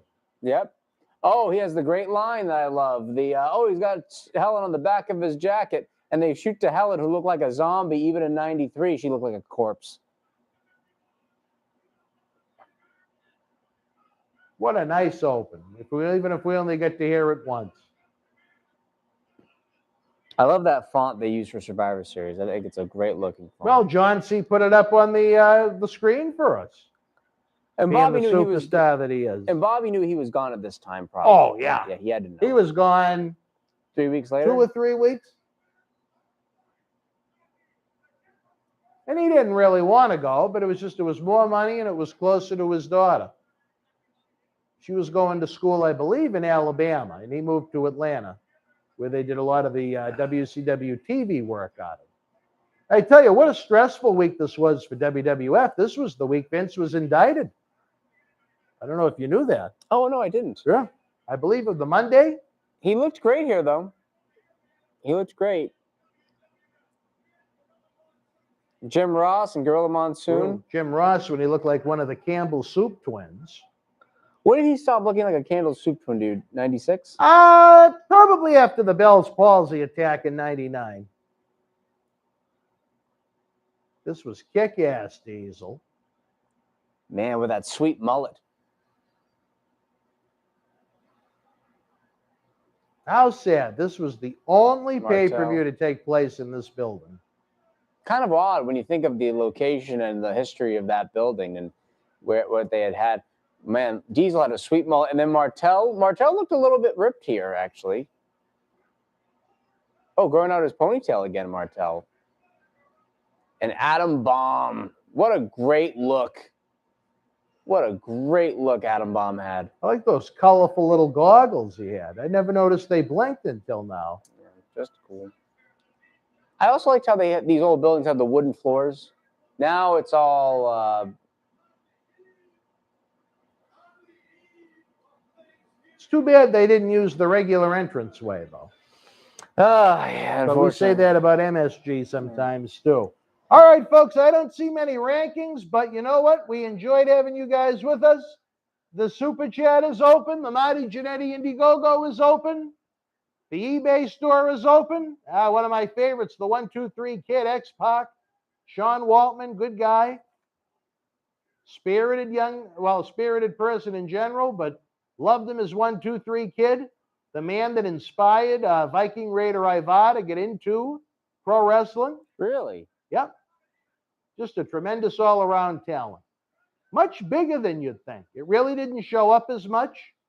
Oh, wait, look who it is. Yes. Everyone's favorite rocker. Our boy. You think he's rocking right now? Wow. Look at the brain cell department in there. That grouping. Dear Lord. Who else do we got? I remember, I think, was Randy on this team? Marty? Yeah, you just met. Well, if you want to see him, come on. If you want to see what a 93 Marty at the Boston Garden looked like on pay-per-view, come and see John C.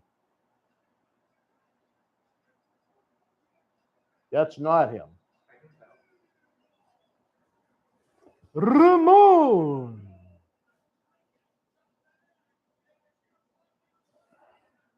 This was the first and only pay-per-view at the original Boston Garden, John C.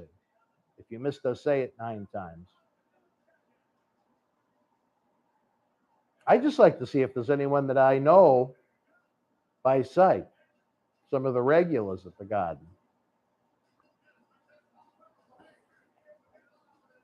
Marty's better. Oh, it's 4-on-4. Oh, the crowd was sold out. Hey, yo. Jeez, it's 10 o'clock already. Andy can tell time. You don't like the toothpicks, John C. Yeah. Now, do you think that maybe that's what Lou uses as a toothbrush? Just a toothpick? See, there's Marty right there, dead center. Ready for action, baby.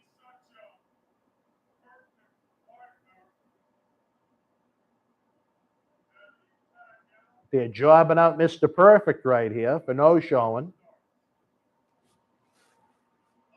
which didn't always happen. Not always the regular. You get some important messages over there.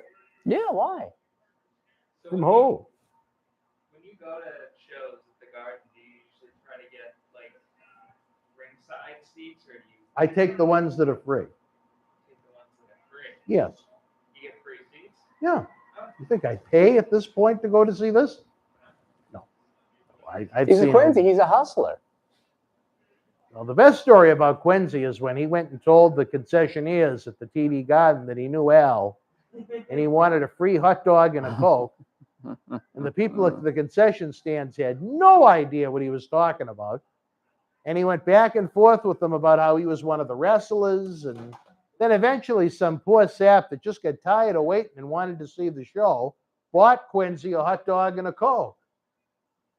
But with that said, John C., now that I think you've seen Marty, I think we can take it home once we get that monster big-time clap from JC himself, John C. Manicus Riley, Macho Man Randy Savage. You're going to have to wait until November of 2022, and we're going to be warming up for Survivor Series Return to Boston for our watch-along for that. That'll be kind of cool with the big event coming back to Boston on a Saturday this time. It will be on Saturday. Yeah, right? we don't have to worry about that Sunday night garbage. We can still do our watch-along. All right, fans, for the man in the booth, John C. Manicus Riley, Charlie Wilson, I'm number 7 in the hole, Dan Variety. We had a lot of fun, even if I have had a more relaxed experience than usual. We hope you had fun on tonight's watch-along. We will be back next Sunday night watching NXT. War Games. Oh, that's right. It is NXT. Well, you took the fun out of it. I thought we were going to play the guessing game. No, but 'cause it's you looked always at- fun to see how they spoil War Games for us compared to the old NWA version. I have no idea what's on this card, by the way. Well, maybe that'll make it more fun. Might make it more fun. It may make it less fun. Maybe. You've had so much fun, you've already decided to take the majority of your microphone off. Well, it was It's already like you're almost like electronically stripping. a little bit. A little bit. Just a little bit. All right, fans, we hope you had fun. On a scale of 1 to 10, what would you give Survivor Series 92? I'll give it a 6.5. Do you do that on purpose? Stop getting annoyed by it. I'll stop doing it. I'll give it. I wasn't as good as a 7. Wasn't as better than a 6. I'll give I'll give it a 6. Okay, cool. Fans at home, if you want to chime in, feel free. The Bucks and the Pats won. Phil's happy. Again, for all of you wonderful folks at home, hope you had a very happy, healthy Thanksgiving weekend. I am eternally grateful for the time I spent in Times Square on Black Friday. I hope to bring you some great footage if I have to return this week. Until we speak again next Sunday night, LIVE live from MWF Studios, downtown Melrose, Massachusetts. Get ready for a big week of content. For John C., CW, DM, you and yours, be well, be healthy. Merry Christmas. Good night from Boston. Salute. Empty cup.